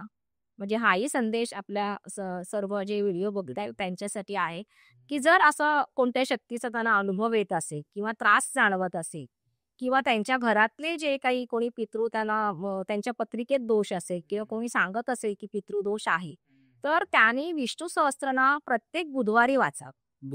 बुधवार. आणि त्याच्यासाठी त्यांनी लिस्ट काढायची प्रॉपर. जे जे मृत व्यक्ती आहेत त्यांची लिस्ट काढून एका माणसासाठी एक बुधवार असं विष्णू सहस्त्रनाम जर वाचलं तर त्याचं फळही तितकं छान असतं की ती व्यक्ती एक पाऊल पुढे जाते. त्यामुळे त्यांचा राग रोष संपतो. जर आपण वारंवार त्या व्यक्तीसाठी वाचतो तर ते पूर्ण व्यवस्थित मार्गस्थ होतात. ज्यांनी सुसाईड केलंय किंवा जे घरातून निघून गेले, त्यांचं शरीरही नाही सापडलं किंवा त्यांचं प्रेतही नाही मिळालं, असे जर कोणी जीव असतील तर त्यांच्यासाठी 5 बुधवार सलग वाचायचं असतं. 5 बुधवार. म्हणजे त्याच्याने ते जीव शांत होतात आणि मग ते पुढे निघतात. नाहीतर बरेचदा त्या कुटुंबाला दोष लागलेला असतो अशा काही जीवांचा. आणि आपल्याला कळतच नाही की घरात एवढे प्रॉब्लेम का आहे किंवा आपल्या कुटुंबात एवढे प्रॉब्लेम का आहे. शिक्षण नीट होत नाहीयेत, नोकऱ्या नीट नाही, लग्न नीट नाही, लग्न झालं तर मुलं नीट होत नाही किंवा अशा अडचणी का आहेत. तर कुठेतरी ह्या सगळ्या गोष्टी असतात. तर म्हणून जर केलं आपण दर बुधवारी विष्णू सहस्त्रनाम तर खूप आपल्याला त्याचे चांगले अनुभव येतील. हे जीव मोकळे होतील, पुढे जातील आणि आपले जे काही पितृ आपल्याला आशीर्वादच देतील चांगल्या प्रकारे. आणि त्याच्यात आपलं भलं खूपच होतं. म्हणून हे करायला पाहिजे. म्हणजे त्या शक्तींना न घाबरता आपण त्यांना मदत करतो हे जर कळलं ना तर ते आपल्याला त्रास नाही देत. म्हणजे अगदी दुष्ट शक्ती जरी असेल तरी पण त्याला कळतं की तुमच्यामुळे त्यांना फायदाच होतोय तर ते आपल्याला त्रास देत नाहीत. एकदा आम्ही नॅशनल पार्कला होतो आणि आमची अरण्य साधना सुरू होती. तर त्यावेळेस रात्री तिथे जे काही तंबू असतात त्या तंबूमध्ये आम्ही झोपलो. माझ्याबरोबर माझी एक साधिका होती. रात्री जवळजवळ 2:30च्या सुमारास तंबू हलायला लागला पूर्ण आणि बाहेर ना कोणीतरी खूप जोरात काहीतरी तंबूवर मारतंय असं वाटायला लागले. मला असं झालं की कोण असेल, कोणी प्राणी असेल का? असेल तर नखाने कधीच फाटला असता. ते तर काय प्लास्टिकचं असतं. तर मी आवाज दिला की कोण आहे असं. तर तो आवाज थांबला. मला असं वाटलं काय माहिती कोण असेल. त्यानंतर पुन्हा 10 मिनिटांनी त्याच्यापेक्षा दुपटीने आवाज सुरू झाला आणि तो पूर्ण तंबू हलायला लागला. तर मी त्या मुलीला उठवलं तर ती पण घाबरली. काय आहे? तर म्हटलं थांब घाबरू नको, म्हटलं कोणीतरी आहे बाहेर, बघूया म्हटलं कोण आहे. तर त्यावेळेस मी म्हटलं की येऊ का बाहेर असं म्हटलं. तर त्या ह्याच्यानंतर तो आवाज पुन्हा थांबला. मला कळेना की कोण बाबा असं असेल आणि कशासाठी आलं असेल. तर तेव्हा मग जेव्हा बाबांचं आगमन झालं त्यानंतर वर्षभरच मार्गदर्शन व्हायचं मला. तर मी विचारलं की कोण, तर त्यांनी तेव्हा सांगितलं की कोणीतरी जीन आला होता त्यावेळेला आणि कोणीतरी पाठवलेलं त्याला. पण तो त्रास देऊ शकला नाही. तो ती सीमा पार करून आत येऊ शकला नाही. त्याला काय ते फार कठीण नाही की ते प्लास्टिकचा तंबू पार करून आत यायला. पण तो तिथूनच तो परतला. आणि नंतर मग आम्ही त्यासाठी विष्णू सहस्त्रनाम सुद्धा वाचलं. म्हणजे जो काही कोणी असेल तो बिचारा पुढे निघून जावे. म्हणजे असंही अनुभव फार वेगवेगळे अनुभव मला आलेले आहेत. आणि बाबाजींच्या कृपेने, आईच्या कृपेने नेहमी संरक्षण मिळालेलं आहे. कधीच माझं किंवा कोणत्याही साधकांचं कधी काही नुकसान नाही झालं. कारण की हिमालयात सुद्धा खूप आम्ही एकांताच्या ठिकाणी साधना करतो. बऱ्याच ठिकाणी अशा ठिकाणी असू शकतात बरेचसे जीव. पण त्यांचं काही कधी त्रास झाला नाही. त्यामुळे जे काही कोणी हे पॉडकास्ट बघत असतील ना त्यांना माझी अगदी विनंती आहे की खरंच क्रियायोग त्यांनी शिकावं. योग्य ठिकाणी जाऊन शिका. मी असं म्हणत नाही की माझ्याकडेच येऊन शिका. पण प्रत्येक साधकाची, प्रत्येक व्यक्तीची एक स्वतःची क्षमता असते माणसं ओळखण्याची. तर त्यामुळे माणसं ओळखा, चुकीच्या ठिकाणी जाऊ नका. योग्य गुरु निवडा आणि योग्य ठिकाणी जाऊन क्रियायोग शिका. कारण की वारंवार आपल्याला जन्मामध्ये चांगल्या संधी येत नाहीत. जेव्हा येतात तेव्हा त्याचा आपण उपभोग किंवा लाभ घेतला पाहिजे आणि आपलं आयुष्य सुधारलं पाहिजे. नाहीतर आपण आणि प्राण्यांमध्ये काहीच फरक नाही. आपण जर मनुष्य देह घेऊन आलोय तर त्याचा अर्थच आहे की आपल्याला ईश्वर प्राप्ती व्हावी. आता अगदी सगळ्यांना ईश्वराशी काही घेणं देणं नसतं. म्हणजे काही लोक असतात की जे प्रॅक्टिकल असतात की आम्हाला काय करायचंय देव समोर आला तरी. तर ठीक आहे, काही हरकत नाही, पण तुम्ही स्वतःसाठी करा. स्वतःचं आरोग्य चांगलं ठेवा, स्वतःचे विचार चांगले ठेवा, स्वतःमध्ये ती क्षमता आणा की तुम्ही स्वतःचा बचाव स्वतःच करू शकाल. तुम्हाला ईश्वराची किंवा आणखीन कुणाची मग गरजच लागणार नाही. मग तेवढ्यासाठी तरी करा आणि अगदी प्रॅक्टिकल नजरेने बघा मग साधनांच्याकडे की बाबा आम्ही स्वतःला सक्षम करण्यासाठी करतो. जसं तुम्ही म्हणालात लंग कॅपॅसिटी आजार पण येत नाही. आपण कोणत्याही महामारीत सुद्धा सुरक्षित राहू शकतो. बरोबर. तर ते करण्यासाठी करा. आणि ज्यांना ईश्वराची प्राप्ती करून घ्यायची आहे, त्यांच्यासाठी तर हा महामार्गच आहे, की त्याने अगदी यावं ह्याच्यामध्ये आणि मनापासून साधना कराव्या, आयुष्याचं भलं करावं आणि भेटावं आपल्या ईश्वराला. वा. ईश्वर तर आपल्या आसपासच असतो. तो वाटच बघतोय आपली, पण आपल्याला वेळ नाही त्याच्यासाठी. त्याच्यासाठी. असं झालेलं आहे. तर तो बिचारा सगळीकडेच व्यापलेला आहे. खरंय. तुमची दृष्टी तशी पाहिजे. हो, अगदी. आणि प्राण्यांच्या बद्दल एक मला छोटासा सांगावंसं वाटेल, कारण की प्राण्यांच्या बद्दल फार तिरस्कार दिसतो मला माणसांच्या मनामध्ये. म्हणजे अगदी 4 तास पूजा करणारा एखादा माणूस रस्त्यावर आला की लगेच कुत्र्याला हड करतो. तर आपण हे लक्षात ठेवलं पाहिजे, की तोच ईश्वर त्या कुत्र्यात पण आहे. मांजरींमध्ये पण आहे, प्राण्यांमध्ये पण आहे. अगदी साप असो, विंचू असो, वाघ असो, सिंह असो किंवा कीटक असो किंवा एखादा किडा असो. त्या सगळ्यामध्ये तो ईश्वरी अंश आहे. बरोबर. तर तो आपण ओळखला पाहिजे. त्यामुळे प्राण्यांच्या बद्दल आपण फार प्रेम भावनेने वागलं पाहिजे. त्यांना हानी पोहोचेल किंवा त्यांचं नुकसान होईल, त्यांना त्रास होईल असं काही करता कामा नये. जमलं तर त्यांना काही देता आलं पाहिजे. त्यांना 2 घास तुम्ही देत असाल, म्हणजे एखाद्याची भूक ओळखण्यासाठी सुद्धा ईश्वरी कृपा असते आपल्यावर. वा. तर ती जर भूक कळत असेल आपल्याला आणि आपण जर का देऊ शकत असू, तर समजा की तो तुमचा घास त्या ईश्वरापर्यंत पोहोचत आहे आणि ईश्वरच तुमच्या हाताने जेवत आहे. एवढा भाव ठेवलात तर काय आयुष्यात कसलीच कमी नाही पडणार. अरे, सगळं व्यवस्थित होईल. अगदी फक्त आपला भाव उच्च ठेवला पाहिजे. खरं. आणि जमेल तशी प्राण्यांची सेवा, रुग्णांची सेवा, प्रत्येकाला मदत असं जर राहिलो आपण तर आयुष्य खूप छान. मला साधकांना एक महत्त्वाचा संदेश असा द्यायचा आहे, की आता मी ते साधक म्हणते आहे. तर साधक म्हणजे की जो काहीतरी साध्य करण्यासाठी धडपडत असतो. तर प्रत्येकच माणूस काही ना काही साध्य करण्यासाठी धडपडत असतो. त्यामुळे प्रत्येकजण हा साधकच झाला. तर मला एवढंच सांगायचं आहे, की प्रत्येकाला काही ईश्वर प्राप्ती करायची असते किंवा ईश्वर प्राप्ती गरजेची वाटत नाही. पण किमान स्वतःच्या सुरक्षिततेसाठी, स्वतःच्या यशासाठी आणि स्वतःच्या आनंदासाठी, मनःशांतीसाठी तुम्ही साधना कराल. साधना म्हणजे मी असं सांगत नाही, की तुम्ही पूजापाठ करा, मंदिरांच्या बाहेर रांगा लावा किंवा यात्रा करा किंवा हे असं मी काही कठीण सांगत नाही तुम्हाला. पण प्राणायामांच्या साधना जे तुमचं आरोग्य खूप उत्तम ठेवू शकतात, तर त्या नक्की करा. ध्यान करा, की ज्यामुळे तुमचा मेंदू जास्त सक्रिय होतो. तुमची मेमरी स्ट्राँग होते. तुमची आकलन क्षमता वाढते आणि त्यामुळे तुम्ही जीवनात यशस्वी होऊ शकता. तर त्यासाठी प्राणायामांच्या साधना जसे क्रियायोग आहे आणि ध्यान, की जे तुम्हाला अतिशय आवश्यक आहे, तेवढं नक्की करा आणि बघा, की तुमचं आयुष्य किती छान होतं. आणि लवकरच प्रकाशित होणारा फकीरियत नावाचा हिंदी सिनेमा, त्याच्यामध्ये क्रियायोगाबद्दल व महाअवतार बाबाजींबद्दलचं बरीच माहिती आणि बरेच रहस्यमय प्रसंग तुम्हाला पाहायला मिळतील. तर तो सिनेमा थिएटरमध्ये जाऊन नक्की पहा. मी एवढ्याचसाठी हा आग्रह करते आहे, की यामधून जो निधी येणार आहे, त्या निधीने हिमालयातील महाअवतार बाबाजींचा आश्रम बनणार आहे. तर त्यामुळे आपण सर्वांनी हा मूव्ही थिएटरमध्ये जाऊनच पाहावा, की जेणेकरून तुमचाही हातभार त्या आश्रमासाठी लागेल आणि तो निधी उभा राहील, की जो आपण आश्रमासाठी खर्च करू. म्हणून माझी सर्वाला विनंती आहे, की फकीरियत नावाचा हिंदी चित्रपट सर्वांनी आवर्जून पहा आणि क्रियायोगाचा विचार नक्की करा. जय बाबाजी. तर गुरुमाई, तुम्ही आज आमच्या पॉडकास्टवर आलात त्याबद्दल तुमचे खूप खूप आभार. तुम्ही बऱ्याच नवीन गोष्टी आम्हाला सांगितल्यात, शिकवल्यात आणि आय एम शुअर प्रेक्षकांनी पण ऐकल्यात आणि ते पण आता ते फॉलो करतील. आणि नक्कीच क्रियायोग प्रत्येकाने शिकावा, हा जो तुमचा एक अट्टाहास आहे हा नक्कीच प्रयत्न याचा सफल होणार आहे असं आम्हाला वाटतंय. त्याचसोबत मला प्रेक्षकांना सांगावंसं वाटेल, की म्हणजे गुरुमाईची पुस्तकं आहे, तर तुम्हाला ही जर ऑर्डर करायची असतील तर डिस्क्रिप्शनमध्ये लिंक दिलेली आहे, नंबर दिलेला आहे, त्यावर कॉन्टॅक्ट करा. म्हणजे मी जे रिसर्च करून गुरुमाईंना सांगत होतो, की मी हे वाचलंय आणि याच्यात तुम्ही असं असं बोलला होतात.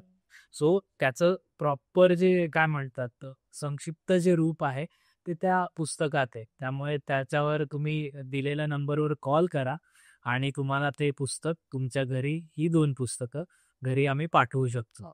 त्याचसोबत आम्ही मूव्हीचा उल्लेख केला, की महाअवतार बाबाजींवर पहिल्यांदा मूव्ही येतोय आणि तो सुद्धा हिंदीमध्ये येतोय. तर त्याचं नाव गुरुमाई प्लीज आम्हाला इथे सांगाल तुम्ही? फकीरियत. अच्छा, फकीरियत हे नाव आहे आणि हा लवकरच तुमच्या भेटीला येणार आहे सिनेमा. त्यामुळे गुरुमाईंनी सांगितल्याप्रमाणे तुम्ही नक्की थिएटरमध्ये जाऊन बघा. हे सगळ्या गोष्टी आहेत, ती त्यांनी सांगितलेली ठिकाणं जी आहेत, ती तुम्हाला थिएटरमध्ये छान अनुभवता येते. त्यामुळे प्लीज जा आणि नक्की बघा. म्हणजे ट्रेलर आल्यानंतर आपण तो शेअर करूच.